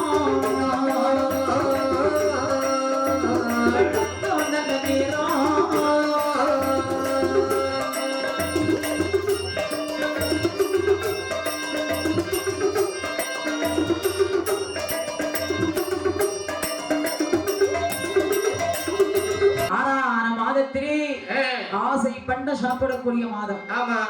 சண்டத்தையானவள் கணவனை பார்த்து சொன்னாள், என்னங்க என்னமா ஏங்கற, இது எந்த மாசம்? இது ஆகஸ்ட் மாசம். ஐயோ மனுஷா, பயப்படாதே. 6 மாசம் ஆகிறது. அப்படியா?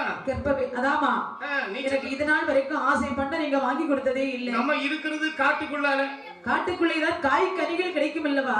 பின்னால ஒரு வாழைத்தோட்டம் இருக்கு, கொண்டு வாருங்கள் என்று சொன்ன போது சரி. அதாவது சண்டத்தியானவள் கேட்டாலே என்று இந்த சண்டன் கானகத்தில் வருகின்றான். காய் கனிகளை தேடி நிற்கும் போது கானகத்தில் இருந்து ஒரு வன மிருகமானது வந்து சண்டனை தாக்கியது. சண்டனானவள் கானகத்திலே துடி துடித்து இறந்து போகின்றான். சரி, சண்டன் இறந்த செய்தியை கேட்டால் இந்த சண்டத்தையானவள் வேறற்ற மரமாய் கீழ் விழுந்தான். உயிரும் உன்னுயிரும் உன்னை என்று சொன்னவரே, உயிரும் உன்னுயிரும் உன்னை என்று சொன்னவரே, இரு உயிரும் ஒரு உயிரா,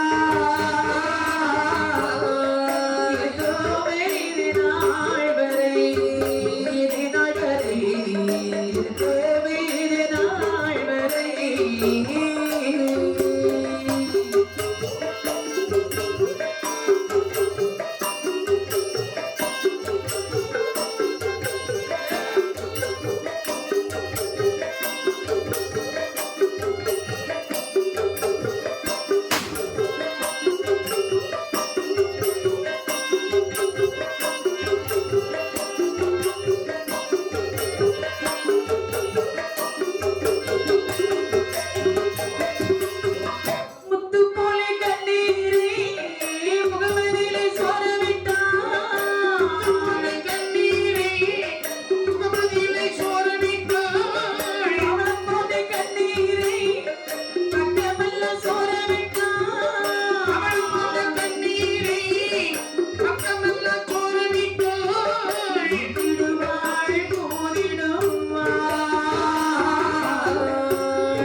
சண்டத்தையானவள் வேறற்ற மரம் போல் கீழ் விழுந்தாள்.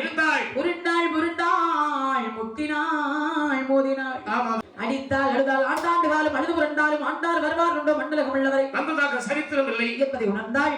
மீதி மாதங்களை சுமத்தாள். 7ஆம் நெதர்மாதம்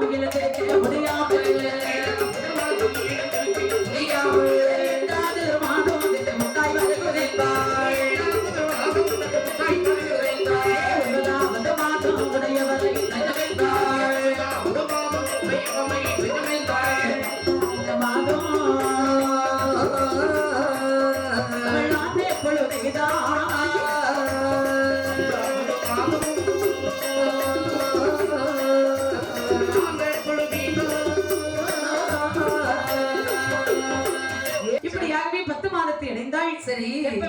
வயதாகியது. பிரசவம் பார்த்தார்கள். 10ஆம் மாதத்தில் ஒரே சூலிலே 7 பிள்ளைகளை பெற்றெடுத்தாள். பெற்றெடுத்த 7 பிள்ளைக்கும் பெயர் நாம சூட்டுகின்றாள். எப்படி எப்படி அக்கன் என்று தொக்க என்று தொங்க என்று தாங்கிருந்த கல்வி என்று கருவன் என்று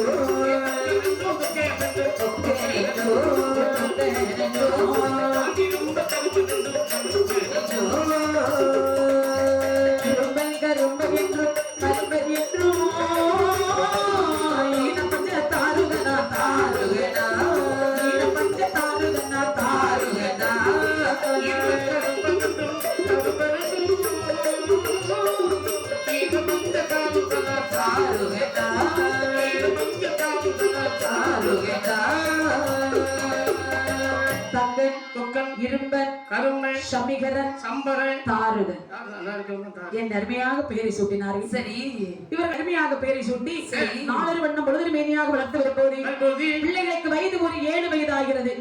அதாவது 7 வயது ஆன போது பள்ளிக்கூடம் சேர்க்க வேண்டும். அந்த கல்வி என்பது சாதாரணப்பட்ட செல்வம் அல்ல. இல்லை, எப்படி பெற்றதுமா? கற்றோர் என்பார் கண்ணுடையார், முகத்திரண்டு பொன்னுடையார் கல்லாதார். கல்லாதவரை பதறி என்று சொல்லி இருக்கிறார் ஔவையார். கற்றவர்கள் முகத்திலே இருப்பது கண்ணென்றும் கல்லாதவர்கள் முகத்திலே இருப்பது ஒரு பொன்னி என்று சொல்லி இருக்கிறார். இன்னும் இந்த கல்வியினுடைய பெருமையை எப்படி சொல்லி இருக்கிறார் தெரியுமா? எப்படி? வெள்ளத்தால் அழியாது, வெந்தனால் வேகாது, கொள்ளை போகாது, கொடுத்தாலும் குறையாது. கல்லனுக்கு பயமில்லையாம் இந்த கல்வியானது. ஒரு மனிதனானவன் ஒரு பிறப்பில் பெற்ற கல்வியானது 7 ஜென்மத்தில் சென்று பலன் கொடுக்குமா? அப்படிப்பட்ட கல்வியை நம்முடைய குழந்தைகளுக்கு கற்றுக் கொடுக்க வேண்டும் என்று நல்ல ஒரு ஆசானை வரவழைத்து தன்னுடைய மகனை பார்த்து சொன்னார். செல்வங்களே, அம்மா உங்களுக்கு வயது 7 வயது ஆகிறது. நீங்கள் இன்று முதல் எங்கே போக வேண்டும் தெரியுமா? இன்றிலிருந்து எங்கம்மா போக வேண்டும்? பள்ளியில் சென்று படித்து வருவாய்.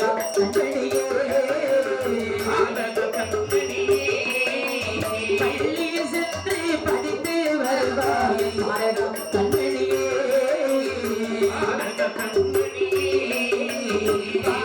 பள்ளியில் பலவைகள் உண்டடா, பள்ளியில் பலவைகள் உண்டடா மகனே. பள்ளியில் சென்று படித்து வருவாய் பள்ளியில்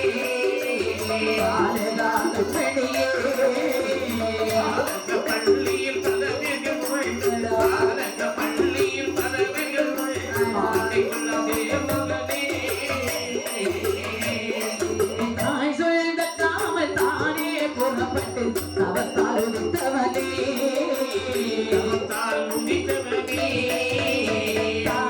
சொல்லவே தானந்த பாலகன், தாயார் சொல்லவே தானந்த பாலகன் தமிழ் செல்வனா.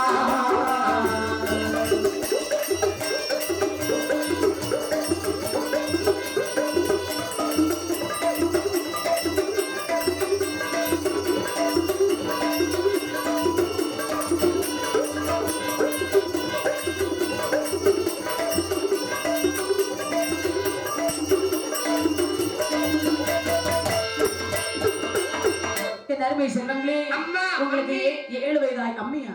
ஆமா மம்மி, இங்கிலீஷ்ல. மக்களே, நல்லா படிக்கணும், நல்லா படிப்பேன். இந்த பிள்ளைகளை அழைத்துக் கொண்டு ஒரு ஆசான் இடத்தில் வருகிறார். அப்படி சொல்லிக் கொடுத்த வாத்தியார் என்று பாராமல் வாத்தியாரை தான் பிடித்து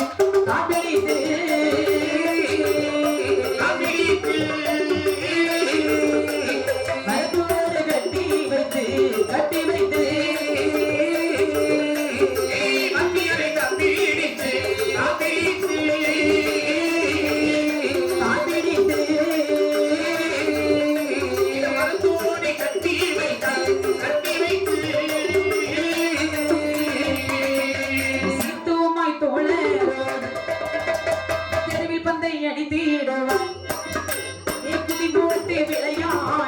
விளையாடி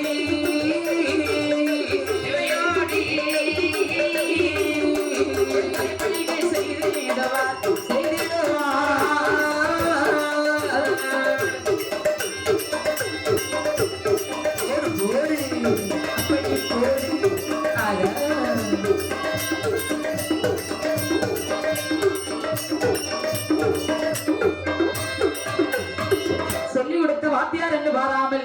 வாத்தியாரை பிடித்து மரத்திலே கட்டி வைத்தார்கள். சரி. தெருவில் நின்று பந்தடித்து விளையாடினார்கள். அடேங்கப்பா. கோபம் வந்த வாத்தியார் சொன்னார், என்ன? அப்பனில்லா பட்டி மக்களே, அப்பனில்லா தருதலைகளே என்று சொல்லி அடிக்கின்றார். தம்பி, என்ன? நம்மை பார்த்து இதுவரையிலும் யாரும் இப்படி சொன்னது கிடையாது. அப்பன் இல்லாத பட்டி மக்கள் என்று சொல்லிவிட்டால் இந்த வாத்தியார் இனிமேல் இந்த பாடசாலையிலேயே படிக்க கூடாது. 7 வயது ஆன பிறகு நம்முடைய தந்தை முகத்தை நாம் பார்த்ததில்லை. நம்முடைய தாயிடத்திலே சென்று நம்முடைய தகப்பன் யார் என்பதை கேட்க வேண்டும் என்று ஓடோடி அழுதபடி வருகிறார்கள். தாயிடத்தில் வந்து கேட்டார்கள், அம்மா, மகனே, வாத்தியார் எங்களை அடித்து விட்டார் அம்மா, எங்களை அடித்து விட்டார். நீங்கள் ஏதாவது தவறு செய்திருப்பீர்கள், அதனால அடிச்சிருப்பார்கள். அடித்தால் கூட பரவாயில்லை. அவர் என்ன சொல்லி அடித்தார் தெரியுமா? என்னவா சொல்லி அடித்தார்கள்? அப்பனில்லா பட்டி மக்களை, அப்பனில்லா தருதலைகளே என்று சொல்லி அடித்து விட்டார் அம்மா. அம்மா, எந்த கப்பல் யாரடியோ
அப்பா யாரம்மா?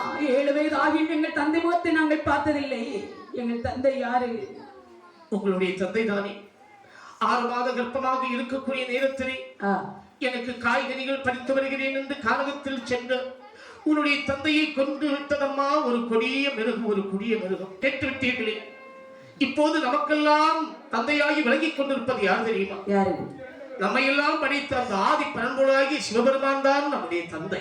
அது நேரத்திலே சண்டத்தியானவள் சொல்லுகின்றாள், என்ன அகில உலகமெல்லாம் அடியளக்கக்கூடிய ஆண்டவனாகிய சிவபெருமான் தான் உங்களுடைய தந்தை என்று சொல்ல. சரி, உலகத்திலே பகவான் நம்முடைய தந்தையாக இருந்தால் நாம் யாரை கண்டு பயப்பட வேண்டும்? அதுதானே ஆதி சிவனை கோரி தவம் இருக்க வேண்டும். ஆதி சிவனை நினைத்து தவத்தை செய்து சிவத்தை கண்டு வரத்தை வாங்கி இந்த ஜகத்தை ஆள வேண்டும், தவம் இருக்க போக வேண்டும் என்று ஆதி சிவன் தன்னை நினைத்து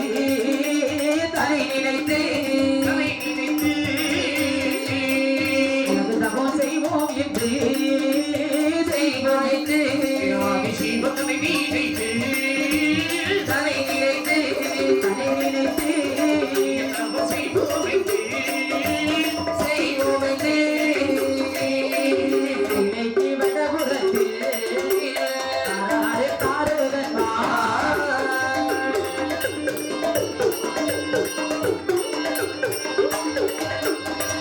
கொண்ட தானு வெட்டி தான்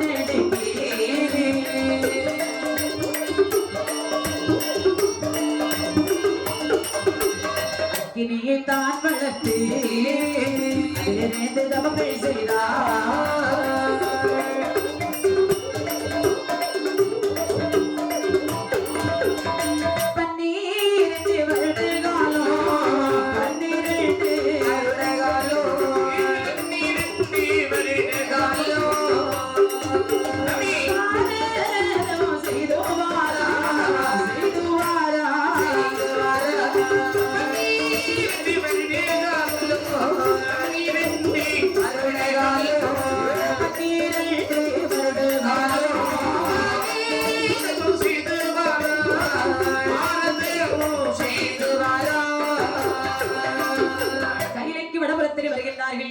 அழகான ஒரு இடம் பார்த்தார்கள். வேள்வி கொண்டு வெட்டினார்கள். மனம் வீசக்கூடிய விறகுகளை இணைக்கினார்கள்.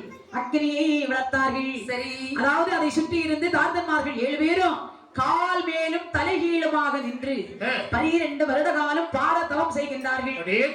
அரகரா சிவசிவா அரகரா சிவசிவா என்று ஆண்டவருடைய திருநாமத்தை ஓதி 12 வருட காலம் தவத்தை செய்தார்கள். சரி, தவமாது காற்றிலே கலந்து கைலாச மலை எங்கும் அக்கினி சோழியாகவே வளர்ந்து நிற்கின்றது. பார்த்தார் பகவான். ஆகா, சண்டத்தியால் பெற்ற பிள்ளைகள் அல்லவா தவம் இருக்கின்றார்கள். அவர்களுக்கு வரம் கொடுக்க வேண்டும் என்று தார்தன் முன்பிலே காட்சி கொடுத்தார். குழந்தைகளே, சுவாமி, எம்மை நோக்கி தவம் இருப்பதற்கு உரிய காரணம் என்ன? எங்கள் 7 பேருக்கு நீங்கள் வரவொன்று தர வேண்டும் ஐயா. உங்களுக்கு என்னப்பா அப்படி வர வேண்டும்? தாரதமார்கள் எப்படிப்பட்ட வரத்தை கேட்டார்கள் தெரியுமா? இறைவனிடத்தில் எப்படிப்பட்ட வரங்கள் கேட்கிறார்கள்? 7 நல்ல கடல் கப்பால் இரும்பாலே குலத்தை போட்டு இரும்பாலே குலத்தை போட்டு இரும்பாலே குலத்தை போட்டு இருபுலகை நாளவரோ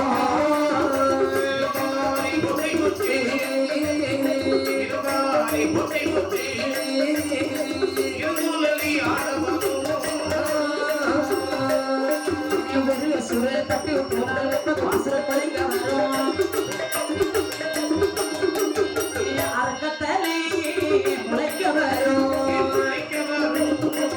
ஆதிசிகா வரதாரோ முளைக்க வரும் ஆதிசிகா ஒரு சொட்டு உதிரத்திலே வெள்ளது வாசல முளைக்க வரும் பிறந்தவள்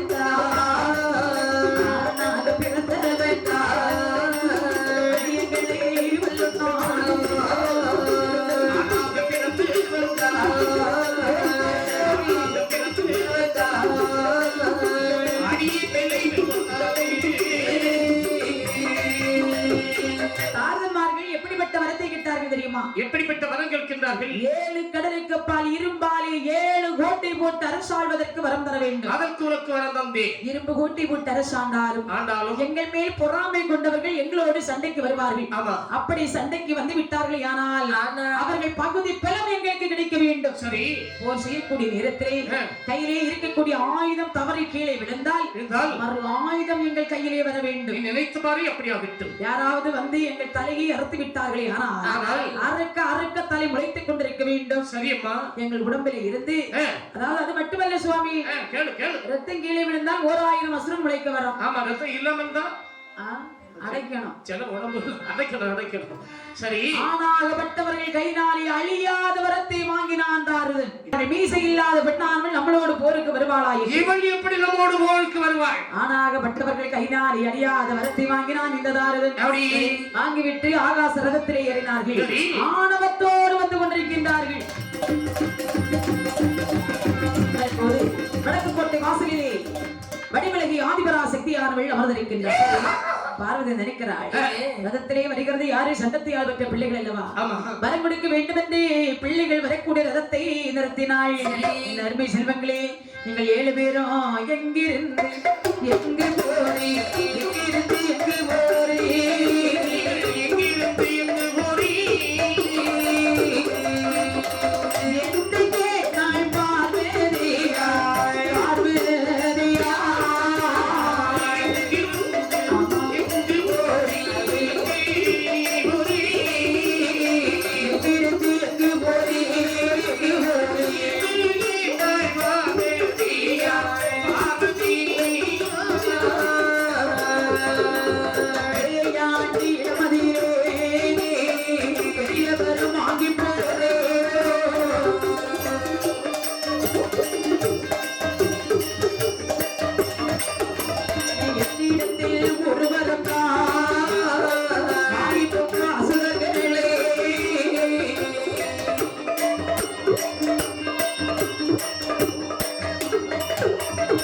பெண்ணிடத்தில் வரம் வாங்குவதில்லை வாங்குவதில்லை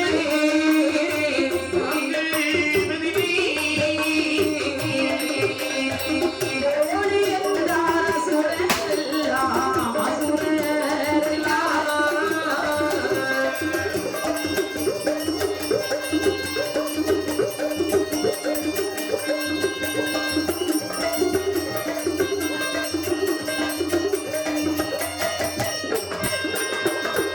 என் அருமை செல்வங்களே, ரதத்தை நிறுத்துங்கள். நான் உங்களுக்கு வரம் தருகிறேன், வாங்கி போப்பா. போய் போய் சகுனமே சரியில்லை. பெண்ணானவள் வந்து வழிமறித்த உடனே வெடி சத்தம் கேட்டுவிட்டது, சரியில்லை. நான் தான் ஆதிபரா சக்தி வந்திருக்கிறேன். எங்கிட்ட ஒரு வரம் இருக்கிறது, வாங்கி போங்க. யாரிடத்தில்? உன்னிடத்தில்? ஆமா. போய் போய் பெண்களிடத்தில் நாங்கள் வரம் வாங்குவதில்லை. போடி போடி என்ற வார்த்தை கேட்டு ஆதிபரா சக்திக்கு கோபம் கரைபுரண்டது. சரி. டேய் தாரதன்மார்களே, உலகத்துக்கு சக்தியாக விளங்கக்கூடிய என்னை பார்த்து வாடி போடி என்ற காரணத்தால் எந்தாவது ஒரு நாள் என்னை போன்று ஒரு பெண்ணானவள் கையால் உங்கள் 7 பேர்கள் தலை அறப்படும். உன்னுடைய சாபம் எங்களை ஒன்று செய்து விடாது. சாபமிட்ட பார்வதியானவள் வடக்குக்கோட்டை வாசலிலே சென்று வந்தாள். அதாவது சாபத்தை வாங்கின தாத்தன் நினைக்கிறான், டேய் தம்பி, பெண் சாபம் பலிக்கும். அந்த சாபம் பலிக்காமல் இருக்க வேண்டுமானால் 7 கடலுக்குப்பால் நாமல் கோட்டை போட்டு ஆண்டு வரும்போது அம்மாவுக்கு என்று சொல்லி ஒரு சிறு ஆலயம் ஒன்று எழுப்பி தினம் ஒருவேளை பூஜை செய்ய வேண்டும்.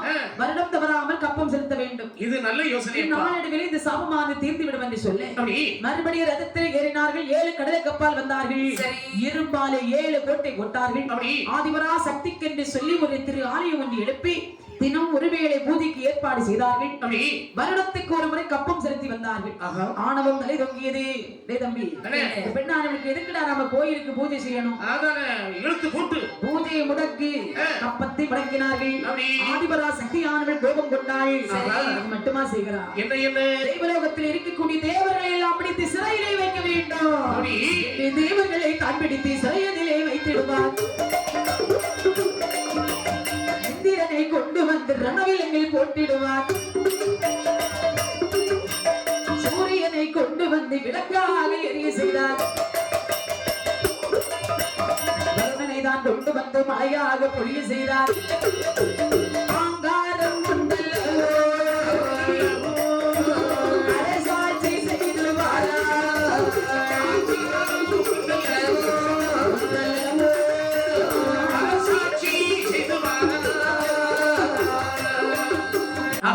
அது மட்டுமா செய்கிறான்? வருணதேவனை கொண்டு வந்து மலையாக பொழிய செய்கிறான். வாயு தேவனை கொண்டு வந்து தென்றல் காற்றாக வீசி செய்கின்றான். யமதர்மனை கொண்டு வந்து போர்வை சுமக்க செய்கின்றான். சூரிய தேவனை கொண்டு வந்து கோட்டைக்குள்ளே விளக்காக எரிய செய்கிறான். இப்படி தேவாதி தேவர்களை பிடித்து சித்திரவதை செய்கின்றான். இவன் செய்யக்கூடிய கொடுமை தினம் பொறுக்க முடியாமல் தேவாதி தேவர்கள் எல்லாம் அந்த ஆண்டவனை வேண்டி முறையிட்டார்கள். எப்படி? பகவானே, விலங்கிலிட்டான், சிறையில் வைத்தான், வேலை கொண்டான், கோட்டையிலே விலங்கிலிட்டான், சிறையில் வைத்தான், வேலை கொண்டான், கோட்டையிலே மனுஷமந்த தலையில் உள்ள பயிர்கள் எல்லாம் பறிபோச்சே, எல்லாம் பறிபோச்சே.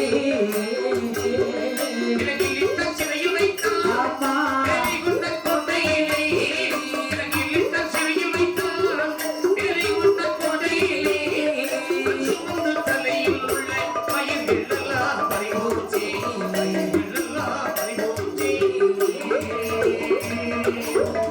ஆங்காரம் கொண்டல்லவோ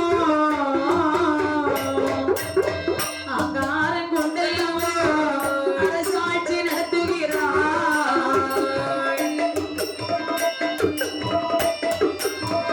அரகரா என்று சொன்னால் அடித்திடுவான் சென்னியிலே.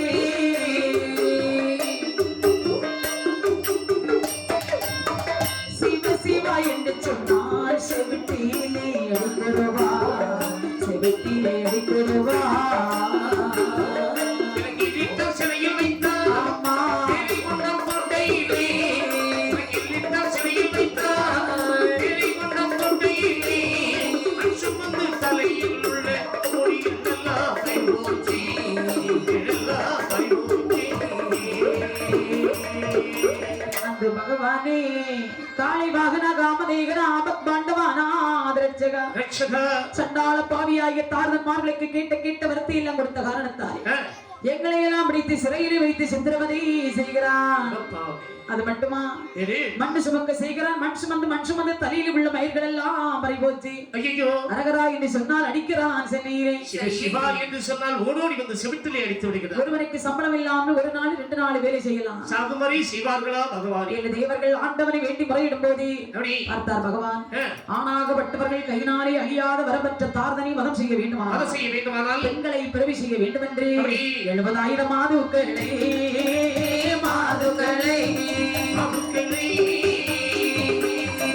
பெண்ணாய் பிறவி செய்தார் மாதுக்களை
ஒரு பெண்ணுக்கு 10,000 பெண்களுடைய பலம் பக்கத்துல நிற்க முடியுமா 7 பெண்களும் பகவானுடைய முன்பிலே வந்தார்கள் இறைவா என்னப்பா எங்களை எதற்காக பிறவி செய்தீர்கள் 7 கடலுக்கப்பால் இரும்பால் கோட்டை போட்டு ஆண்டு வருகின்றான் பாரதமார்கள் சரி 7 பேர்கள் தலையெடுத்தவன் ஓட்டிருக்கக்கூடிய கோட்டை குத்தலம் எல்லாம் மாடித்து நொறுக்கி தலைமட்டமாக்கி வாருங்கள் இதோ சென்று வருகின்றோம் சுவாமி அந்த வார்த்தை கிட்ட 7 அரங்கி பெண்களும் பகவானிடத்திலே விடை வாங்கி ஆகாச ரதமேறி வருகின்றார்கள் ஆகாச தேரேறி ஆகிலே மாதேளோ வேளோ ஆகாச தேரேறி ஆகிலே மாதேளோ வேளோ வேளமல்ல கடலே கப்பா வேளமல்ல கடலே கப்பா தேதிலே மாறாரே வேளமல்ல கடலே கப்பா வேளமல்ல கடலே கப்பா தேதிலே மாறாரே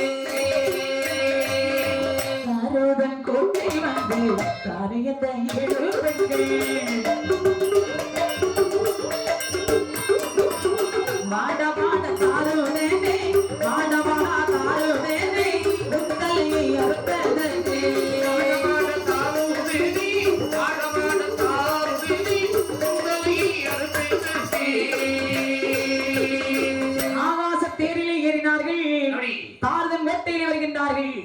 வந்து பார்க்கின்றார்கள் கோட்டையிலே யாரையும் காணோம் ஆமா எவ்வளவு பெரிய கோட்டையாக இருக்கிறது கோட்டையிலே யாரையுமே காணோம் அக்கா அதோ ஒருத்தன் வெளியில நிக்கிறான் கோட்டைக்கு வெளியில இவர்தான் காவலாளி இவன் தான் கருப்பு பூனை தலகருத்து ஆமா அவன் கிட்ட போய் கேட்டாச்சுன்னா தெரியும் ஆமா என்று அந்த தலகத்தை பார்த்து சொன்னார்கள் டேய் தலகத்தா என்ன இங்கே வா வந்து இந்த கோட்டை ஆட்சி செய்கிறது யாரு எங்களுடைய மன்னன் தார்தன் அவன் எங்க இருக்கின்றான் கோட்டைக்கு உள்ளே இருக்கிறான் அவனை வெளியே வர சொல் இதோ போயிட்டு நீங்க நில்லுங்க மன்னா உங்களை தேடி 7 பெண்கள் வந்திருக்கின்றார்கள் எல்லோருக்கும் சிரிக்கக்கூடிய நேரத்துல பல்லு வடிய தொங்கிட்டு கிடக்கு வீரப்பல்லு இருக்கிறது மன்னா நீங்கள் வர வேண்டுமா ஏன்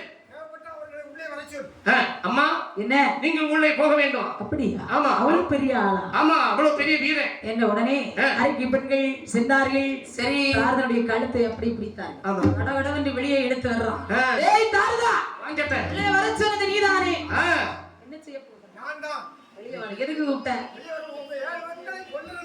நல்ல கொல்லுவா அது நேரத்திலே சரி தாரதன்மார்களுக்கும் 7 பெண்களுக்கும் 7-8 நாளா யுத்தம் நடக்கிறது சரி பாட்டா பாட்டா தாரதனிலே பாட்டா பாட்டா தாரதனிலே சாரி கணேஷ் சாரி கணேஷ் ஓடி போறது முடிஞ்சிடுவாரா ஓடி போறது முடிஞ்சிடுவாரா கரெக்ட் முடிஞ்சிடுவாரா ஆளது பண்ணது கமர் பண்ணது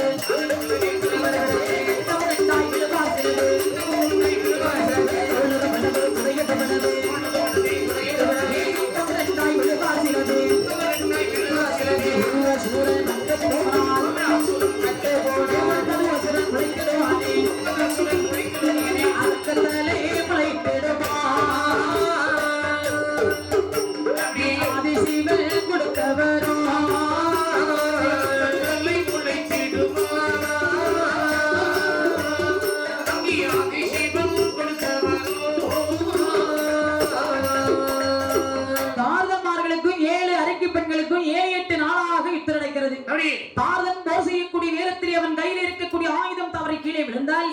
மறு ஆயுதம் அவனுடைய கையிலே வருகிறது. யாராவது வந்து தாதனுடைய தலையை கழுத்து இறத்து விட்டால் மறு கழுத்து தலையோடு பொருத்தி வருகிறது. தாதன் உடம்பிலே இருந்து ஒரு செட்டு ரத்தம் கீழே விழுந்தால் 1000 அசுரம் முளைக்கிறான். 7 பேராக இருந்தவர்கள் 70,000 கோடியாக நிற்கின்றார்கள். ஏன்னா தாதன் கேட்ட வரத்தின் மகிமையால் அப்படி இருக்கின்றார்கள். பார்த்தார்கள் 7 அரைக்கு பெண்கள். அக்கா என்னுடைய கோட்டையிலே முதல்ல வரும்போது எத்தனை பேர்கள் இருந்தார்கள்? 7 பேர்கள் இருந்தார்கள். இப்ப எவ்வளவு பேர்கள் இருக்கின்றார்கள்? எண்ண முடியாம இருக்கிறாங்கப்பா. அக்கா இவர்களோடு நாம போர் செய்ய முடியுமா? முடியாது. அப்படின்னா நாம கைலாசம் சென்றோமையானா கைலாசம் சென்றோமானா கைலாசம் சென்றோமானா நம்மை நினைப்பா கைலாசம் சென்றோமானா கைலாசம் சென்றோமானா நம்மை நினைப்பா ஒருவனுக்கு தெரியாமே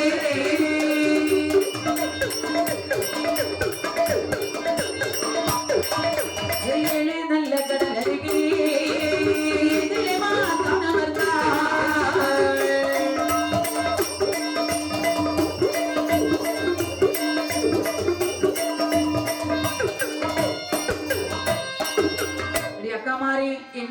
கைலாசம் சென்றோமையானால் நம்மை பார்த்து நினைப்பார். அங்க இருக்கக்கூடிய தேவர்களை எல்லாம் நம்மளை பார்த்து பரிகாசமாக சிரிப்பார்கள். அப்படியானால் பூலோகத்திலே நாம் 7 திசையிலே அமர்ந்து ஒருவர் முகம் ஒருவருக்கு தெரியாமல் ஆங்காங்கே சென்று அமர்ந்து விட வேண்டும். அங்கே உள்ள மக்களை எல்லாம் நாம் காத்து வர வேண்டும் என்று 7 பெண்களும் 7 திசையிலே சென்று அமர்ந்துகின்றார்கள். வர்க்கலையில் ஒரு திசைதாள் வாழ்வச்ச கோஷம் ஒரு திசைதாள் வர்க்கலையில் ஒரு திசைதாள் வாழ்வச்ச கோஷம் ஒரு திசைதாள் காவேரி கரைதலிலே காவேரி கரைதலிலே அகமாயி ஒரு திசைதாள் காவேரி கரைதலிலே காவேரி கரைதலிலே ஒரு திசைதாள் உன்னங்கள் பகவதியாய் ஒரு இடையாய் ஒரு திசைதாள்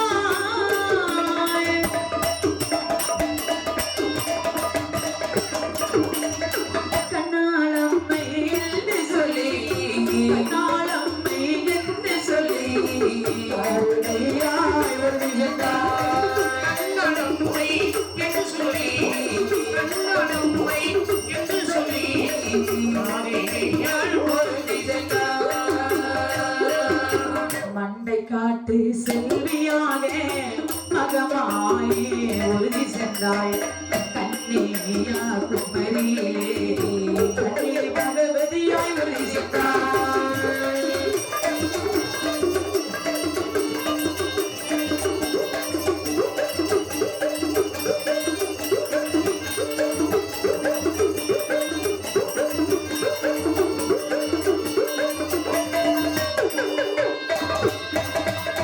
வர்க்கலையில் உறுதி சென்றாள். வாழ்வச்ச கோஷ்டத்திற்கு உறுதி சென்றாள். மாவேலி கரையிலே உறுதி சென்றாள். ஆமா புன்னங்கல் பகவதியாய் கொடியடையால் உறுதி சென்றாள். அப்படி கண்ணாலம்மை என்று சொல்லி கடல் வழியே உறுதி சென்று அமர்ந்தாள். மண்டை காட்டு செல்வியாக மகமாய் ஒரு அம்மா சென்று அமர்ந்தாள். கன்னியாகுமரி பகவதி என்று உறுதி சென்று அமர்ந்தாள். சரி இப்படி 7 பெண்கள் 7 திசையிலே அமர்ந்திருக்க பார்த்தார் பகவான். பார்வதியிடத்திலே சொல்லுகின்றார். என்ன சொல்கின்றார்? பார்வதி ஏகிவிட்ட மாதர்களை இன்னும் வரை காணவில்லை. 7-8 நாள் ஆச்சு. ஆமா சுவாமி. என்ன நீங்க தார்தனுடைய தலையை அறுத்து வருவதற்கு தானே சொன்னீர்கள்? ஆமா. அவர்களோடு போர் செய்ய வலுவற்று 7 பெண்களும் 7 திசைகள் தோறும் சென்று அமர்ந்துட்டார்கள். ஆமா. அப்போது பார்வதி சொன்னாள், சுவாமி இனிமேல் தார்தன் தலை அறுக்க வேண்டுமானால் யார் வர வேண்டும் தெரியுமா? யார் வர வேண்டும்? போருக்கு அலங்காரி போருக்கு அலங்காரி பத்திரகாலே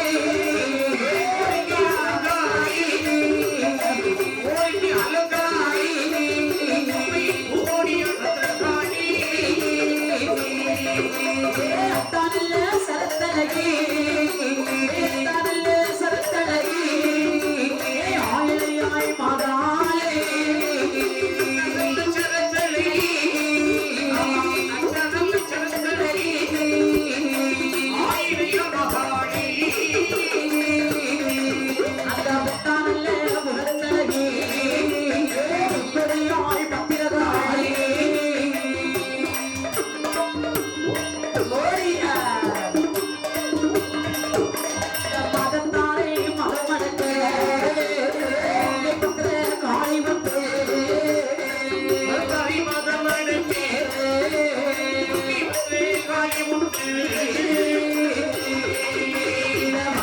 மா காளிகைதான் கலைமா காளிகைதான் பிறவி செய்வோம்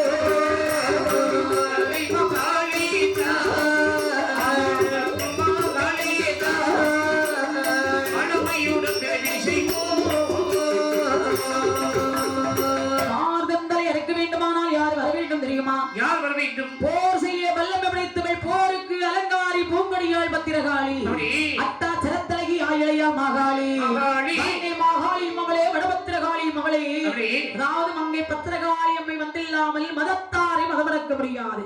பத்திரகாளி அம்மையானவள் இப்போது திருப்பார் கடலிலே நஞ்சோடு கலந்திருக்கின்றாள். சரி, அமிர்தம் கடைய வேண்டும், பத்திரகாளி அம்மையை பிறவி செய்ய வேண்டும் என்று பகவான் தேவர்களை வரவழைத்தார்.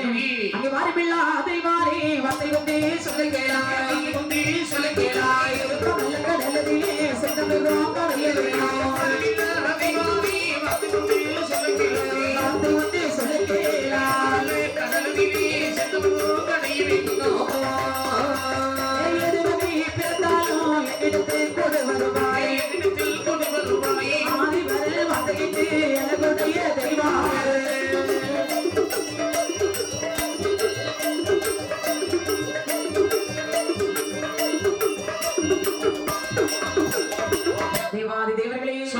தாயாகி பத்திரகாளி அம்மையை பிறவி செய்ய வேண்டும்.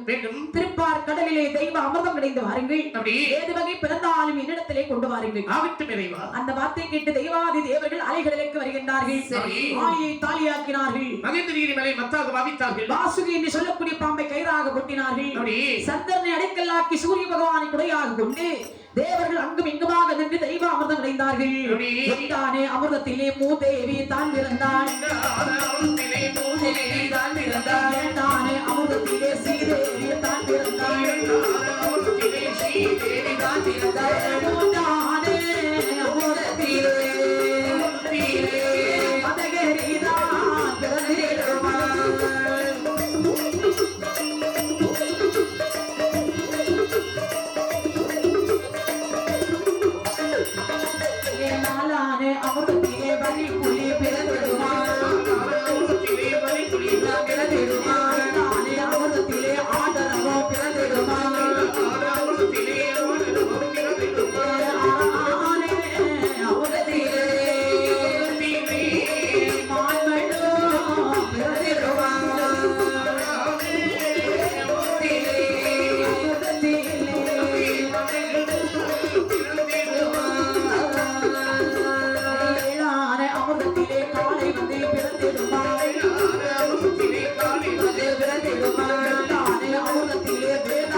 நஞ்சி வந்து பிறந்திடுமாமே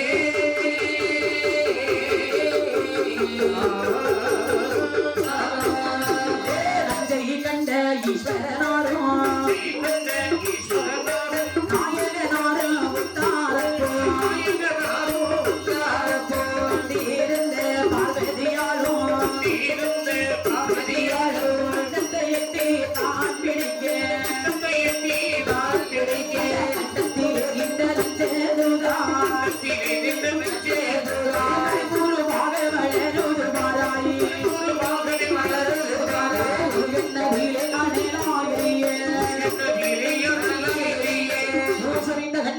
பூங்கொடி பத்திரகாளி அம்மை வந்து பிறந்தாள்.